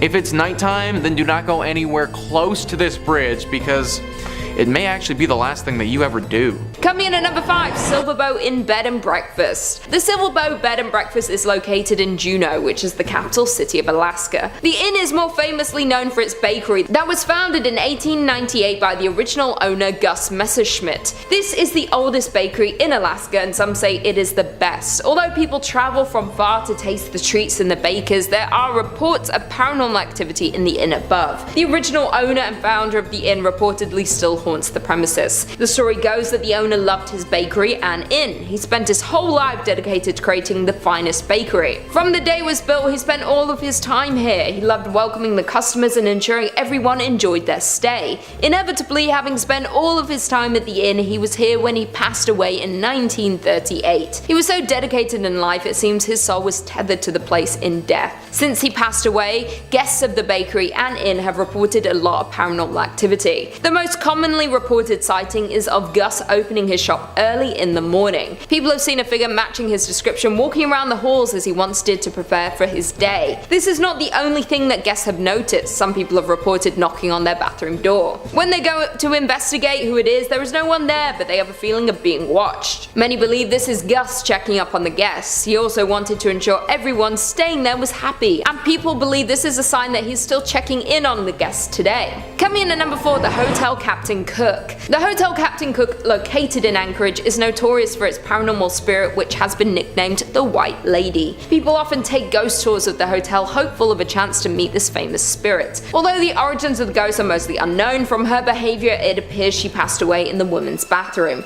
or at least in the area which may have been home to something else before the hotel was built. The locals explain how she is bound to this place and is unable to pass on. She could possibly be cursed as she seems distressed about her situation. Since the hotel opened, there was a lot of paranormal behavior in the area. She would break the glass of the mirrors in the ladies' bathroom or swing open the doors to scare those inside. The hotel management had to step in when one guest used the bathroom stall located at the very end of the ladies' room. While in the stall, she felt something fall around her neck and start to get tighter and tighter. The woman panicked and ran from the stall. As soon as she left the cubicle, the sensation stopped. Since then, the bathroom has been bolted shut as to stop this from happening to anyone else. She does seem to be mostly contained to this stall, but there are still paranormal happenings. Lights turn on and off on their own. No one has been hurt since the spirit was locked away, but I would still stay far away from this hotel. Unless you're looking for an angry spirit, this is a hotel that should not be on your list of destinations to visit. Although, my parents were there and it's fine, you know. They're Gucci gang. Coming in at number 3, we have the Golden North Hotel. The Skagway Golden North Hotel may look like a classic hotel located on the main street, but it has seen tragedy and has the ghosts to prove it. People say this place is haunted by a lady who passed away many years ago. She is bound to room 23 on the 3rd floor, but her presence can be felt in the area around the building. The locals tell the story of how this woman became bound to room 23. It's unknown in what year the story takes place, but it was many years ago. The woman was visiting the hotel with a husband. They visited the area so her husband could go on a gold expedition. The expedition was over a number of days to possibly weeks, and the wife was to stay at the hotel and explore the local area. The day arrived and the husband left on his expedition, leaving his wife alone. Not long after the husband had left, the woman caught pneumonia. She became sicker and sicker. There was no one in the area able to help her. She had no way to get to a local doctor with no knowledge of the area. She sadly passed away in a little over a week due to her illness. When her husband returned, he was heartbroken to find his wife had passed. She had been laying in their room for weeks awaiting his return. The locals were shocked to hear what had happened, and horrified no one had heard her cries and helped her survive her ailment.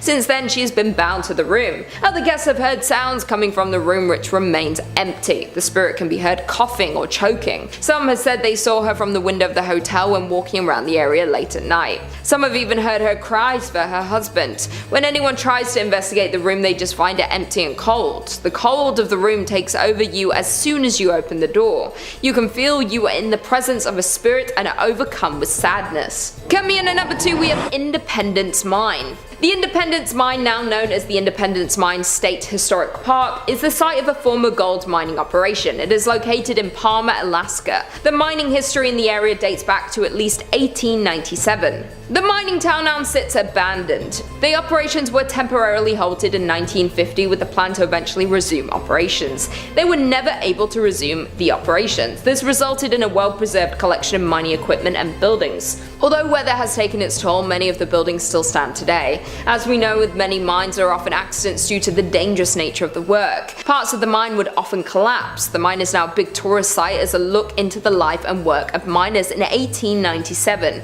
The visitors have reported a lot of paranormal activity while touring the facility. Almost everyone who visits the mine sees some form of activity there.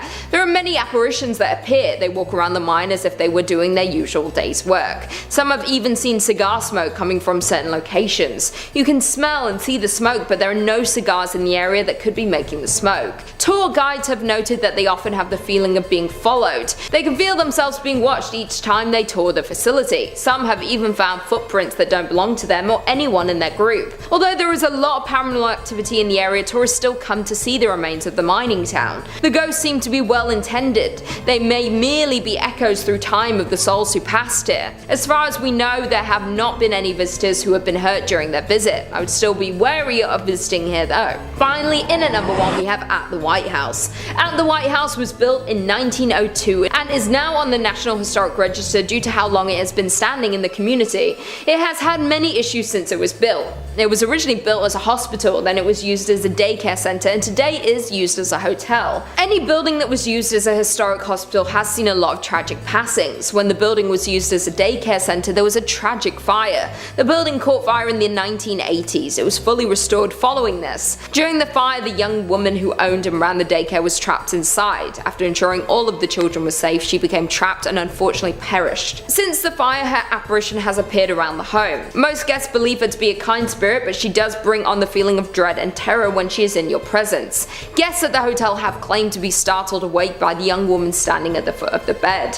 Once they wake up and become frightened, the spirit usually disappears. Workers at the hotel claim that she appears to show more interest in families with children. She reportedly had a love for looking after children, and even in death she wanted to ensure their safety during their stay at the hotel. It is unknown what room she was trapped in during the tragic fire, but there are numerous cold spots around the hotel. Others have heard faint screams and cries coming from certain rooms. She is hailed as a hero for saving all of the children during the fire, but guests are still frightened when greeted by her ghost in the early hours of the morning. In at number 5 we have the King Opera House. The King Opera House in Van Buren was built in the late 19th century, but didn't get famous from the shows it hosted or its beautiful interior, but instead the Opera House is noted for its connection to a murder, and there are rumors that it is haunted by the murdered actor. It all began with actor Charles Tolson, who was the owner of the Tolson Stock Company, which was a traveling acting troupe. The troupe had just finished a week of performances at the King Opera House in September 1903, and they were headed out of town to go to another performance. They headed to the train station, and when Tolson made his way to the ticket window, someone called out his name. Dr. William Parman, a well-known local doctor, emerged and shot Tolson with his revolver. Tolson was shot in the hip and the chest, and he was taken to the Fort Smith Hospital, but it was too late, and he died from his injuries. Dr. Parchman's motive for the incident was that he believed his 17-year-old daughter was in love with Tolson, was planning on running away with him, even though Tolson was married and his wife was a member of the acting troupe. Tolson knew Dr. Parchman and his daughter Allie, but there was no proof that he had any intention of eloping with the girl. Parchman was acting based on the information given to him by a vinegar salesman who may have had an interest in the young girl. Parchman was found not guilty of the murder despite there being multiple witnesses. Interestingly, both Allie and the vinegar salesman left town and were not present for the trial. It's said that Tolson's ghost haunts the King Opera House, which was the location of his last performance. Today, the Opera House is a contributing property to the Van Buren Historic District, listed on the National Register of Historic Places. It isn't currently open to the public, but is available to be rented out. In at number 4 we have Toltec Mounds. The Toltec Mounds is a famous historical site in Arkansas and is a National Historic Landmark, one of 4 in the Arkansas State Park system, and this park is the largest and most complex mound site in the state. Arkansas was once the home of a group of people referred to as the Plum Bayou culture by archaeologists and historians. Their existence in the area is a bit of a mystery. These people were not related to the Toltec tribes from Mexico, despite the site's name. The Plum Bayou culture also cannot be traced to any other group of people living in the area when the tribe was active. A total of 18 mounds have been identified in the area, all built between 650 and 1050 AD. One mound stands 49 feet high and another at 39 feet, with many smaller mounds surrounding it. The site was abandoned around 1050 AD and no remnants of the residents exist outside of the Toltec Mounds. Today, the site is still an active archaeological site in the home of Toltec Mounds Archaeological State Park. As for hauntings at the site, if an entire culture disappearing without a trace isn't creepy enough, many visitors to the site have reported the appearance of lights or orbs near the mounds, seeing ghosts and hearing footsteps around the site at night. Many of these findings have been caught on camera and video, and so many paranormal investigators, ghost hunters, and haunting enthusiasts have confirmed there is activity in the area. Whether it's from the Lost Society or not, we may never know. The mounds are open daily for visitors, with tours available to learn more about the history and hauntings in the area. In at number 3 we have the Allen House. The Allen House was built back in 1905 and was named after the original owner, Joe Lee Allen, where he lived in the home with his family for many years. Although Joe died in 1917, his wife Caddy stayed in the home with the 3 children Laddle, Lonnie, Lee, and Lewis. Sadly, Laddle took his own life in one of the bedrooms by drinking potassium cyanide, and it was unknown for many years for why she did it. After her death, her mother Caddy Allen kept the room completely closed off from the rest of the house. When Caddy passed in 1954, the property was split into rental apartments, and soon after renters moved in, they reported hearing footsteps and moans from the bedroom where Laddle died. In 1985, new owners bought the house and opened the bedroom, and it still contained the bottle of cyanide in a closet. The house changed owners twice, and in 2007, Mark and Rebecca Spencer purchased the Allen house and had a complete paranormal investigation done in 2008 because of the endless unexplainable instances. The investigators recorded over 40 voice phenomena and had their own paranormal experiences throughout their investigation. On August 22, 2009, Laddell's love letters were discovered in the attic floor. Over 90 letters detail her 1948 love affair, which ended with her taking her own life on Christmas night. After the owner Mark had experienced endless amounts of paranormal activity and discovering Laddell's love letters, he wrote a book called A Haunted Love Story. Nowadays, the home can be booked for tours explaining the history and the paranormal activity that goes on in the Allen house. During the Halloween season, it's open to the public from 6 to 11 p.m. for tours and paranormal investigators, and ghost lovers flock to hopefully experience Laddell's ghost that haunts the house to this day. In at number 2, we have Clayton House. The Clayton House is a historical treasure, but it's also one of the most haunted places in Arkansas. The home was originally built in 1852 by a man known as Mr. Sutton, and several years later, William Henry Harrison Clayton purchased the house and renovated it, doubling it in size, transforming the style into Victorian Gothic Italianate. Mr. Clayton lived here from 1882 to 1897 with his wife along with their 7 children. The home still has old portraits of William and his wife Florence hanging on the wall and still had numerous priceless family belongings in the home. William had a twin brother, John K. Clayton, who was a US senator who had been mysteriously assassinated in 1873, and many believe his ghost is one that haunts the Clayton house. The second floor bedroom seems to have the most activity, and staff and visitors have reported hearing footsteps, boots stomping, and doors slamming, along with seeing apparitions. Music and singing have also been heard throughout the house. People who have visited this home have described seeing one ghostly apparition known as the Tall Man, who is dressed in all black, wears a hat, and walks angrily around. Another spirit often seen around the Clayton property is described as the woman in the brown dress. The woman is said to be peaceful and often just stands in one spot quite still. She is believed to be either Mrs. Clayton or possibly a nurse from the time the property was a hospital. The home became abandoned during the Civil War before it transformed into a Union Army hospital. There was a carpenter in 2007 who was doing some repairs on the home and took pictures before it started working, and when the pictures were developed, there was what appeared to be a woman in one of them. The home is now listed on the National Registry of Historic Places and holds tours of the home explaining the history and ghost stories. And finally, in at number 1, we have Crescent Hotel. The Crescent Hotel was built in 1886 and can be found in Eureka Springs. Due to the rich history, it has hundreds of tales of paranormal experiences and ghost sightings. The hotel has previously served as both a private girls' college and a cancer hospital, where Dr. Norman Baker claimed to have the cure for cancer. There are so many stories of ghost sightings, starting in room 218 where Michael, an Irish stonemason, who fell to his death when building the hotel. He's known to hang out in this room and is often seen. Theodora, a cancer patient who is known to be seen fumbling for her keys outside room 419, as well as tidying up for guests when they leave the room. Brecky, who passed away in the hotel, has been seen throughout the hotel, often bouncing a ball. Dr. John Fremont Ellis, the hotel's former in-house doctor in the 19th century, is often seen, or his cherry pipe tobacco is smelled near his former office, which is now room 212. Even the famed hotel cat Morris, who had been buried on the hotel property, is regularly seen and heard. A recurring phenomenon happens at a specific spot on the 3rd floor, where the hotel connects to an annex built onto the hotel when it was a hospital. The area has been said to be a portal to the other side. There have been multiple guests who have grown faint, with a few passing out frequently. Guests turning pale and falling against the wall and then sliding down. Many paranormal investigators believe that limestone has a special ability to absorb and release electromagnetic and psychic energies. Crescent Mountain, the hilltop the hotel sits on, is predominantly limestone. The massive thick stones used for the body of the hotel were also made of limestone, and these factors may contribute to the amount of paranormal activity the hotel guests experience. The Crescent Hotel is dubbed America's Most Haunted Hotel and has been on many TV shows like Ghost Hunters, Ghost Adventures, and Paranormal Witness. There have been an abundance of extraordinary experiences and have attracted the attention of paranormal investigators to study and research the hotel's supernatural activity. Number 5 on this list is Stivers School for the Arts. This is a high school that's attracted hundreds of artistic students from around the region for years. It's apparently a really good school, however, ever since a murder back in the 1920s, it's been deeply haunted. AGC writes,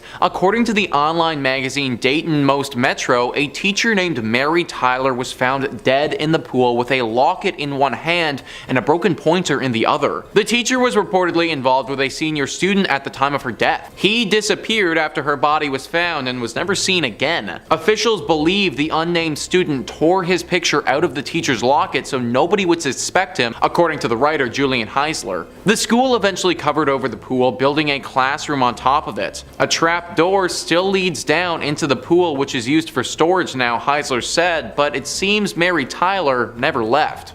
Students and maintenance staff have reported Tyler's ghostly figure levitating in the abandoned pool and floating about the lower levels and the network of tunnels buried underneath the school, banging on pipes and wailing loudly wherever she goes, Dayton Most Metro reported. A floating dead body. Yeah, that sounds pretty haunted to me, guys. Ever since this ghostly incident, there have been tons of spooky moments reported by students. Lights flickering, temperature changes, items mysteriously moving around by themselves, and things of this nature happening regularly at this school. It's crazy that something that went down 100 years ago still has such a hold over this place, but literally a century later and we still haven't shaken the ghost of Mary Tyler. Hopefully the next century is a little bit less scary for the students at Stivers School for the Arts. Number 4 on this list is the Cleveland Federal Reserve. The Cleveland Federal Reserve is where the money is. Now this isn't a comment on people being haunted by crippling debt, even though that's probably the most realistic thing I've ever said on this channel. No, this place is haunted by an actual poltergeist that you don't want to mess with. Matilda is the name of our ghost in question, and she's said to haunt the vault down below. Now the good thing about this place is that you actually can't even get to the haunted area. So even for those of you who are feeling daring, you aren't going to be able to go and visit Matilda because it's off limits to the public. Matilda used to work here and was deeply involved in the stock market. That's why when the market suffered a horrible crash in 1929, Matilda felt trapped and saw no other way than to take her own life. She did so in this building, and now it is forever haunted by her spirit passing through the underground walls, scaring all of those who work down there. It's hard to know how accurate this haunting really is because we don't really have any proof of it. That, however, is more due to the fact that it's super off limits and super well guarded vault that nobody can get to. If we can trust the verbal accounts of the people who've run into her, and there have been many, then we should definitely fear this vault. Number 3 on this list is Crybaby Bridge. This is definitely one of the most famous spots in the state when it comes to hauntings. This one specifically is the Rogues Hollow Crybaby Bridge and has a pretty sad and scary history. There are 2 legends that could be true in regards to this bridge. The first one says that the mother of a newborn child had a falling out with her lover. He abandoned her and she fell into a deep depression. She responded by throwing her newborn over the bridge and then followed that by throwing herself over as well. The second legend says that 2 parents of a newborn child were driving down the road. They got to the bridge, and on that bridge their car spun out on some black ice. The car crashed into a tree right after the bridge, killing both of the parents. The baby in the back of the car survived though, at least for a time. This road doesn't get traveled on often, and it was very cold that evening. When people eventually did come upon the crash, it was too late. Ever since this incident happened, this bridge has been rightfully avoided by the locals. The horrible sound of a baby crying can be heard echoing throughout the river that it passes over. They say that standing on this bridge for too long, it's not good for your brain or your mental state. That your sanity will slowly slip away from you, and any happiness and good feelings that you may have had will be sucked away down that river for good. Not a bridge that you should want to go down at all, so avoid it altogether. Number 2 on this list is Squire's Castle. So calling this place a castle is a bit of a stretch, because the castle was never actually built. News 5 Cleveland says, located in the North Chagrin Reservation of the Cleveland Metro Parks, this castle is a reflection of the builder Fergus B. Squires, who was a founding member of the Standard Oil Company. The actual castle was never built, so what it's standing on today was the shell of the gatekeeper's house for the estate. Legend has it that Fergus's wife, Rebecca, was very much a city girl who wanted nothing to do with nature. Stories say Rebecca was walking up the stone stairs when she became startled by something outside her window. In a panicked state, she dropped her lantern and tumbled to her death down the cold stone staircase. Ever since this tragedy happened, Rebecca's ghost has never left, haunting all of those who visit or stay at the estate and bemoaning her unfortunate fate. The thing is that she isn't the thing that most people are scared of. It's whatever the thing was that frightened Rebecca so much that she fell to her death. Rumor has it that there could be a werewolf-like beast roaming the estate. Dark red eyes have been seen in the night at afar, and the howls of some wolf-like creature have also been reported. Is it possible that Rebecca saw this werewolf so many years ago and that's what frightened her? Maybe she isn't trying to haunt the place at all, but actually trying to scare people away from this place so the same fate doesn't happen to them. Either way, I don't recommend going. And finally, number 1 on this list is the Lorraine Palace Theater. You know, for once, it would be really nice to go see some theater without fearing for your life. Sadly, you aren't gonna get that at the Lorraine Palace Theater. The Atlanta Journal-Constitution writes, the Lorraine Palace Theater opened in 1928 in Lorain, Ohio, near Cleveland. It seats just over 1,700 guests and was the first movie theater in the state to show talking pictures, according to the theater's website. Dave Hensley, a paranormal researcher and the founder of EVP Mediums, told the Chronicle-Telegram after investigating the palace that there are so many spirits there he couldn't even count them all. We got a name from a gentleman named Ed who said that he worked at the shipyard. That's profound because the shipyard was directly behind the palace. He claimed that he was murdered pushed downstairs, Henley said. There was a spirit who said that he died of drugs as well. And we had spirits that were killed in the 1924 tornado that hit Lorraine. That was pretty emotional, one of them said. My body flew, Henslett told the Chronicle. The theater's operation director told the newspaper most people in the area probably know about the ghosts and spirits that roam the palace's hallways. I think everybody in Lorain County has been privy to the rumors of the unexplained activity in the Lorraine Palace Theater, Chris Pataki said. In fact, a documentary in the haunted theater called Ghosts of the Palace is scheduled to debut at the movie house this weekend. Pretty ballsy move right there, guys, literally screening a movie about your haunted theater in said haunted theater. All of this though should make it very clear how haunted this place actually is. Literally everybody around this area knows about this spot. And whenever you're getting a full-on movie made about how specifically haunted you are, then you know that you've made it as a haunted location. Even though most people make it out of this theater unscathed, that can't be said for everybody. Attacks have been reported and left people feeling very emotionally and even physically scarred.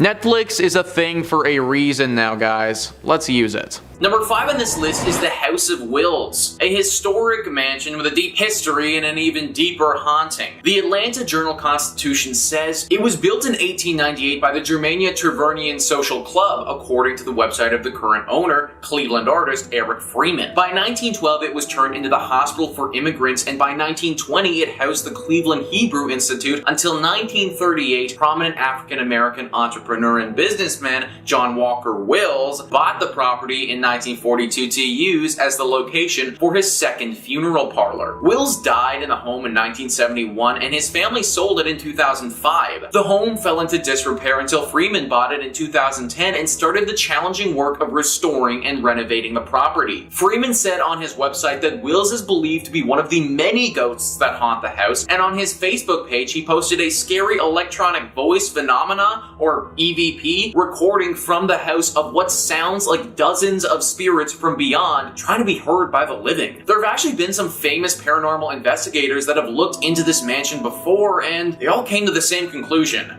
It's haunted. A swirling mist will occasionally appear in the mansion, followed by stark temperature changes and a horribly foreboding sensation. Visitors who've stayed at this mansion for extended periods of time say that the visit changed them. That they're sort of constantly on alert after that stay, as if they're hyper aware all of the time. Unless you're trying to feel anxious literally all of the time, I'd book another place to stay if I was you. Number 4 on this list is the Sealy Rose House. This house is located in the Malabar Farm State Park, which is in Richland County. To this day, it's still a working farm, which is kind of shocking considering the horrible tragedy that occurred here many years ago. Sealy Rose is actually the name of a person, a young girl who lived in the late 1800s. This girl wasn't innocent and sweet as the stereotypical farm gal is.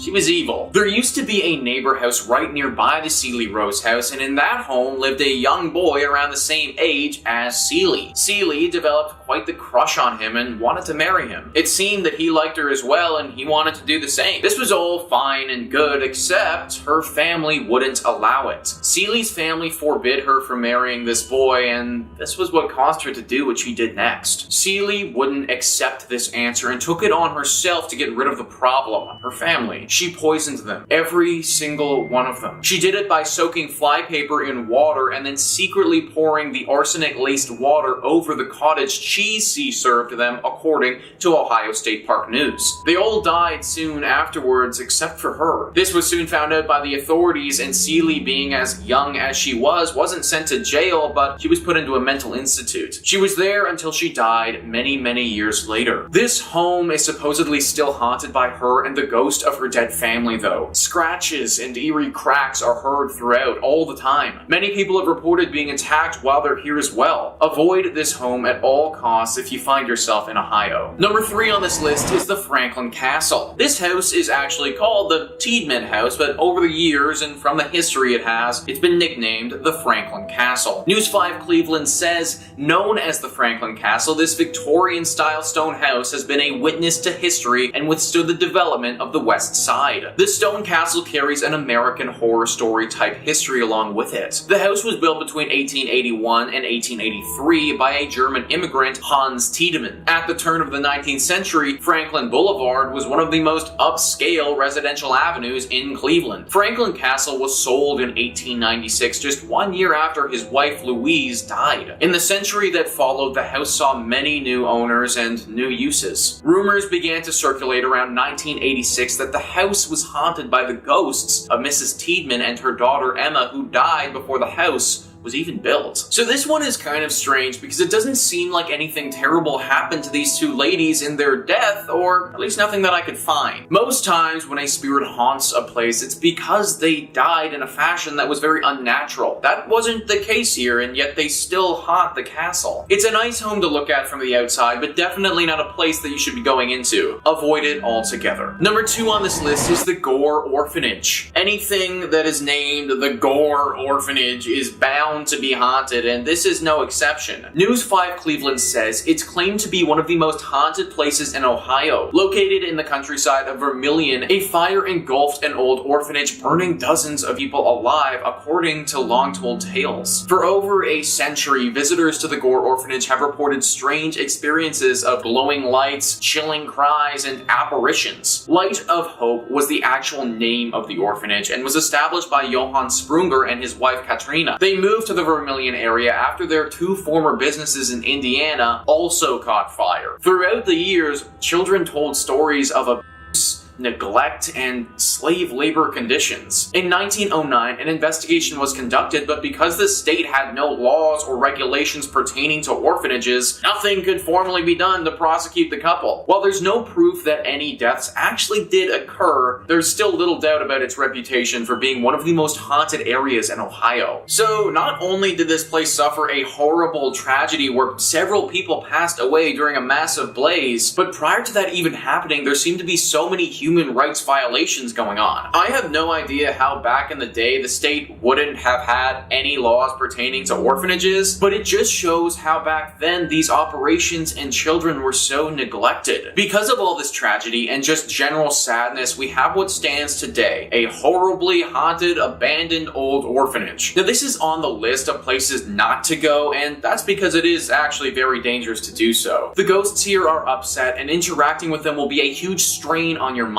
However, if you are feeling strong enough, then I actually do encourage you to go. The only way these spirits will finally find peace is if they finally get the attention from the public that they deserve, something that clearly this place didn't get while it was in operation. And finally, number 1 on this list is the Ohio State Reformatory. This is one of the most famous spots in all of Ohio. It got the public's attention when it was used as the filming location for the famous movie Shawshank Redemption. It also got the public's attention, though, when it was claimed to be one of the most haunted spots in the entire state. The Atlanta Journal-Constitution says workers laid the cornerstone on what was known as the intermediate prison between the Boys Industrial School in Lancaster and the Ohio State Penitentiary in Columbus for nonviolent offenders on November 4th, 1886, according to the Mansfield News Journal. The building was used as an operational prison for 94 years until 1981, and during that time there was a good deal of violence, death, and disease. It's not surprising in the least to find out that this place is haunted. Visitors have reported seeing shadows, hearing strange noises and conversations, and experiencing feelings of anger, dread, and sadness. In 1948, the reformatory's farm boss, his wife, and his daughter were kidnapped and killed by two enraged parolees outside the prison's walls. But the building itself is believed to be haunted by the ghost of Arthur Lewis Glattack, the superintendent at the prison from 1935 until 1959, and his wife, Helen. The warden's wife died from an accidental shooting, and several years later, the warden died from a heart attack, according to the Preservation Society. The couple's disembodied voices have been heard in the prison's old superintendent's office. A boy is also believed to haunt the basement, where he was reportedly beaten to death, according to the website Mysterious Heartland. So, yeah, I think it's pretty clear by all of this that this place is not the sort of spot you want to be visiting anytime soon. The amount of violence that this location would have seen is just truly abhorrent, and I'm actually surprised that they were able to get through the entire filming of The Shawshank Redemption without some serious ghostly interventions. Maybe it's because they had Morgan Freeman in the movie, and, well, let's face it, he's kind of an angel. Number 5 on this list is the Thunderbird Youth Academy. The Thunderbird Youth Academy is located in Pryor and is deeply haunted with the ghosts of students who have long passed. Back in 1942, it suffered a horrible tragedy where a lot of the children staying here passed away. Back then it was an orphanage, and it was still years before it would become a military school. It got hit hard with a devastating tornado that the building simply wasn't ready for. Tons of the children who lived there perished due to the storm, and now their ghosts are said to linger here. Stories where people will wake up in their beds and find literally other children lying in them staring directly at them are far too common. These stories also don't even factor in one of the most famous ghosts there, Hector. Hector is a young boy who haunts the 3rd Platoon building. Hector's story is far more graphic than the other children who died. It's not confirmed, but some say that the cook took Hector's life and did it in a fashion that I can't go into detail on YouTube about. Either way, now his spirit forever haunts this building and all of those who reside in it. I personally would never want to go to military school anyways as a kid, but having it be haunted would make it even worse. Number 4 on this list is the Tulsa Theater. It's weird how some places attract ghosts and spirits more than others. Theaters are one of the most prominent spots for paranormal presences, and this theater is no exception. News Oklahoma says, Tulsa Theater, formerly known as Brady Theater, used to be a vaudeville house providing entertainment to audiences. The space went through a lot over the years, including being abandoned and almost destroyed. But after renovations and a name change, the Tulsa Theater reopened. Legend is the space is haunted by an Italian opera singer named Enrico Caruso. Caruso took in the sights around town while in Tulsa to perform. He wanted to see the oil wells and how they made them, said French. And as they came back, it was raining, it was cold, miserable, and the car broke down. Despite already being sick, Caruso made the journey back on foot in the rain to give what turned out to be his last performance ever. He had a great performance according to history, French said. It was one of his best. Standing ovations in the whole 9 yards. Unfortunately, after returning to Italy, Caruso died. French said many say Tulsa caused Caruso's demise, and that's why it's believed he haunts the theater. Even Caruso's manager named Tulsa as the reason for his death. But it goes deeper than just Caruso. When it was the Brady Theater, the building is rumored to have played a role in the 1921 Tulsa Race Massacre. I mean, it played a huge role. It housed some of the victims. There are rumors they died inside and some other horrible things that happened to them, French said. We actually captured electronic video phenomena evidence that almost confirms all of the stories there. The Tulsa Race Massacre was a horrible display of hate and racism. On May 31st in 1921, a bunch of white residents who had been given weapons by city officials attacked a bunch of black residents. This incident lasted over 24 hours and saw more than 800 people get injured and at least 36 people die. A horrifying tragedy that never should have occurred. It's no wonder that any place tied to this incident could be haunted. Number 3 on this list is the Hex House. Yeah, that's right guys, this place is literally called the Hex House, so it's no wonder why it's making the list. News Oklahoma says again, so this is something we feature in our serial killer tour. The new Hex House is inspired by the home that used to belong to Carol Ann Smith. French said the original hex house, located at 10 East 21st Street, has negative energy attached. I mean, the things that she did with her nephew. They were dumping hot water on people that lived in the duplex next to them. There's also that whole history of her keeping those two hostages in the basement and kind of hypnotizing them, putting hexes on them. Yes, it's insane, said French. Claims of windshield wipers or stereos going on while the car is off are frequent if parked nearby. French even says they tested the theory during a tour and claimed she never did it again. We turned the bus off, but then it wouldn't start back up. It wasn't until a lady said she called Carol Ann a bad name and then she apologized. As soon as she was done, the bus came immediately back on, French says.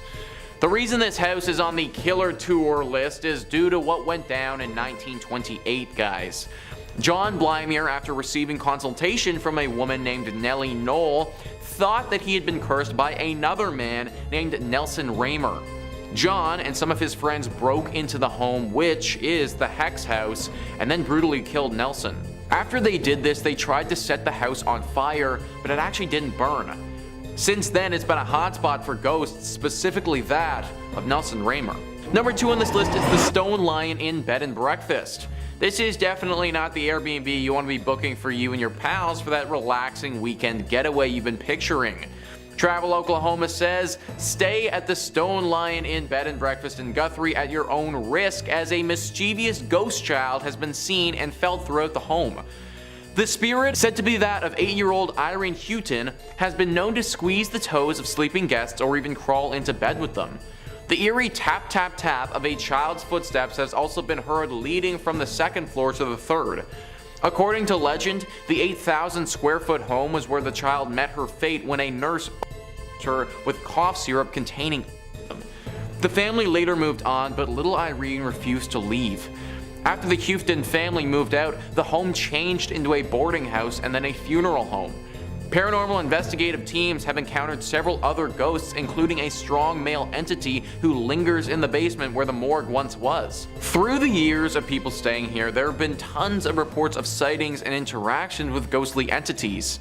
As mentioned, it's pretty normal to be visited by Irene, the ghost of the young girl who passed here. A bit of a rarer encounter is that of a ghostly music box, though.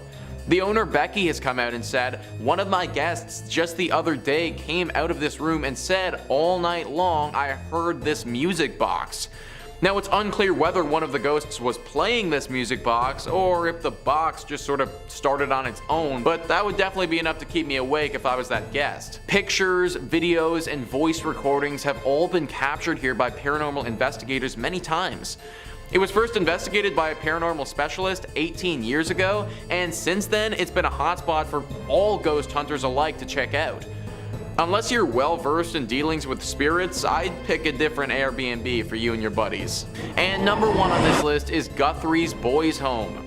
This site started out as an orphanage in 1923 when it was built. Now, becoming an orphan would truly be a horrible experience that I can't even begin to understand, but I can guarantee you that it would have been far worse if you got sent to this orphanage. That's because of the horrible atrocities committed here. There is no denying that the maid who worked here back then was sick. Mentally sick, deranged to a point where she felt a desire to these young orphans. It's believed that she would often abuse these innocent children in any number of ways. Now, this isn't confirmed, but these are rumors. It's also thought that she even took the life of a few people while she was working here and made it look like an accident. This all culminated one day when she finally took her own life by jumping out of the bell tower and falling to her death. This has obviously led to some spiritual presences staying behind. Lucky for all of us, it's not the spirit of this sick old maid who died. However, as sad as it is, it's the spirits of some of these children here who were wronged. There is apparently one girl who appears to visitors and begs for safety. Crying and screaming children can be heard echoing throughout the building at all hours of the day. The sounds of little feet running up and down the halls are regularly reported as well. Believe it or not, this isn't enough to drive people away though, because it's a popular wedding spot. Definitely not the area I would choose to get married if it was up to me though. Number 5 on this list is the Trans-Allegheny Lunatic Asylum. Operating from 1864 to 1994, this asylum, like most of the entries on this list, has certainly been through the ringer. This place was meant to only house 250 people at its max, but on many occasions had over 2,400 people residing here. Everyone was crammed in like animals, and considering this building was never meant to see this many patients at once, the living conditions were pretty horrible. Whenever you cram that many people into a small space together, especially an asylum, some pretty nasty things will go down as well. Several murders have taken place here over the years, along with incidents of patients and workers taking their own life. The haunting of this location was pretty progressive and didn't come on all at once. Reports date back to the early 1900s and got increasingly more frequent as time went on. Eventually it became clear by the later 1900s that this was no longer a usable space and they needed to move on. This is why it shut down in 1994 and has no medical purpose at this point. In fact, now the only thing that it has is ghost tours. The owner of this place know the legends are far stretching with this asylum and intend to make a profit on it. The ghosts are decently friendly here, or at least for the most part aren't dangerous. However, there have been a few instances where individuals have been scared to a point of serious and significant trauma. If you do plan to go here, then make sure you have a thick skin and aren't frightened easily. Number 4 on this list is Haunted Harper's Ferry. Harper's Ferry is a small town in West Virginia that honestly looks like something out of a storybook. It's comprised of roughly 100 19th century restored buildings. As you can imagine, it's a very quiet town and there isn't too much of a big city vibe going on here at all. This place wasn't always quiet though. In the American Civil War, this town played a pivotal role and was fought over multiple times throughout the years. People believe that it was through the death during the Civil War that this place has developed an affinity to spirits. Deborah Block says, at the nearby True Treats historic candy store, chocolate and other candies are brightly lit on tables and in baskets. The cute and welcoming shop is popular with visitors, hardly seeming like a place where a ghost would want to hang out. But store manager Tara Dockman, known as the Ghost Lady, in town for her sensitivity to paranormal activity, says there are 2 ghosts who frequent the store, and she even knows one of them by name.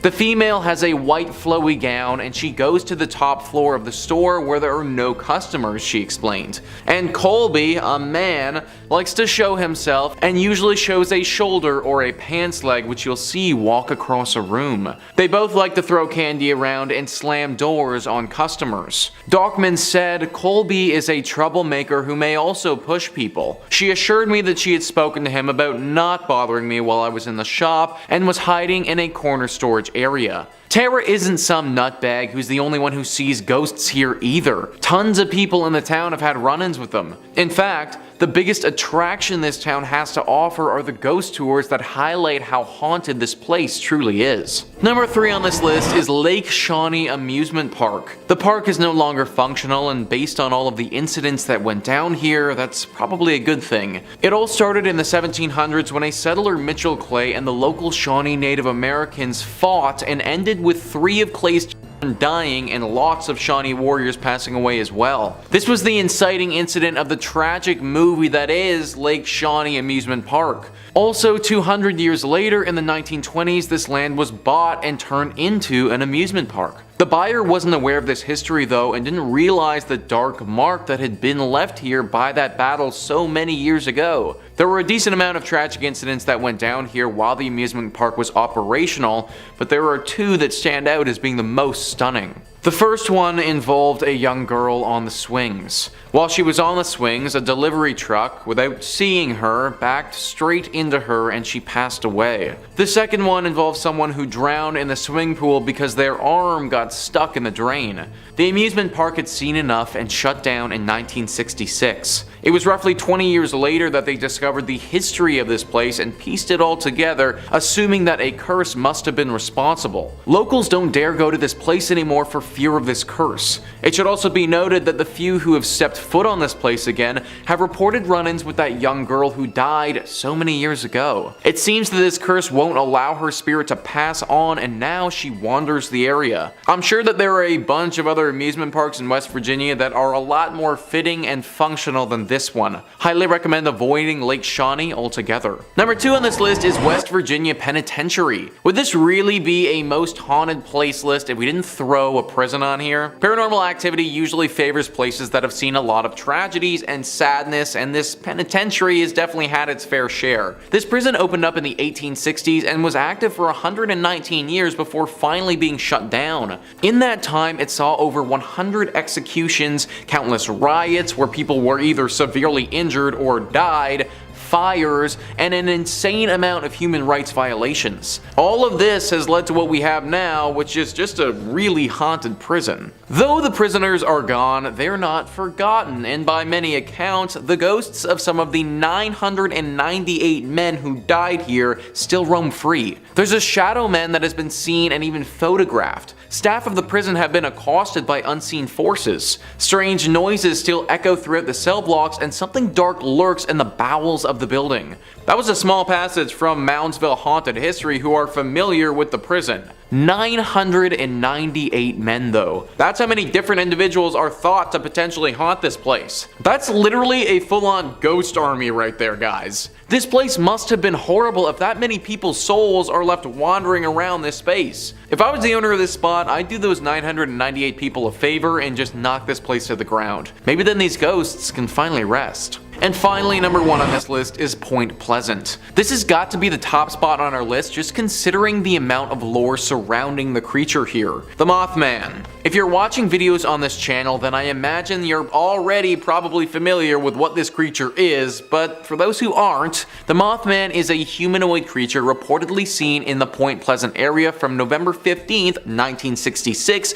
to December 15th, 1967. Shayla Klein says, according to legend, Mothman is a black 10-foot creature with wings and red eyes. Articles and newspapers at the time were reporting that the monster was also commonly seen in the TNT area near town, with some locals speculating that perhaps people were really seeing cranes or owls, and others wondering if the creature was created in some sort of mutation accident involving the chemicals associated with storing TNT. Regardless, legend has it that mysterious men in black suits began visiting the town shortly after the sighting reports. The most infamous sighting of Mothman was on December 15th, 1967. Locals said that they saw Mothman on top of or flying over the Silver Bridge, which was a suspension bridge over the Ohio River that connected Point Pleasant, West Virginia, to Gallipolis, Ohio. According to Mothman lore, shortly after the creature was spotted on the bridge collapsed, resulting in the deaths of 46 people. An investigation into the disaster found that a fracture in a suspension chain was the cause. This is one of the most famous American urban legends ever. The amount of people who saw this creature during this period of time and the fact that high-ranking secret officials started to investigate it all point to its legitimacy. It was active for about a year and then just totally disappeared though, and nobody knows what happened to it. The leading theory is that the government was able to capture whatever it was and probably took it to a secret base to study it. If that's the case, then Point Pleasant is most likely safe now, but be wary of what's flying over top of you if you do decide to go here.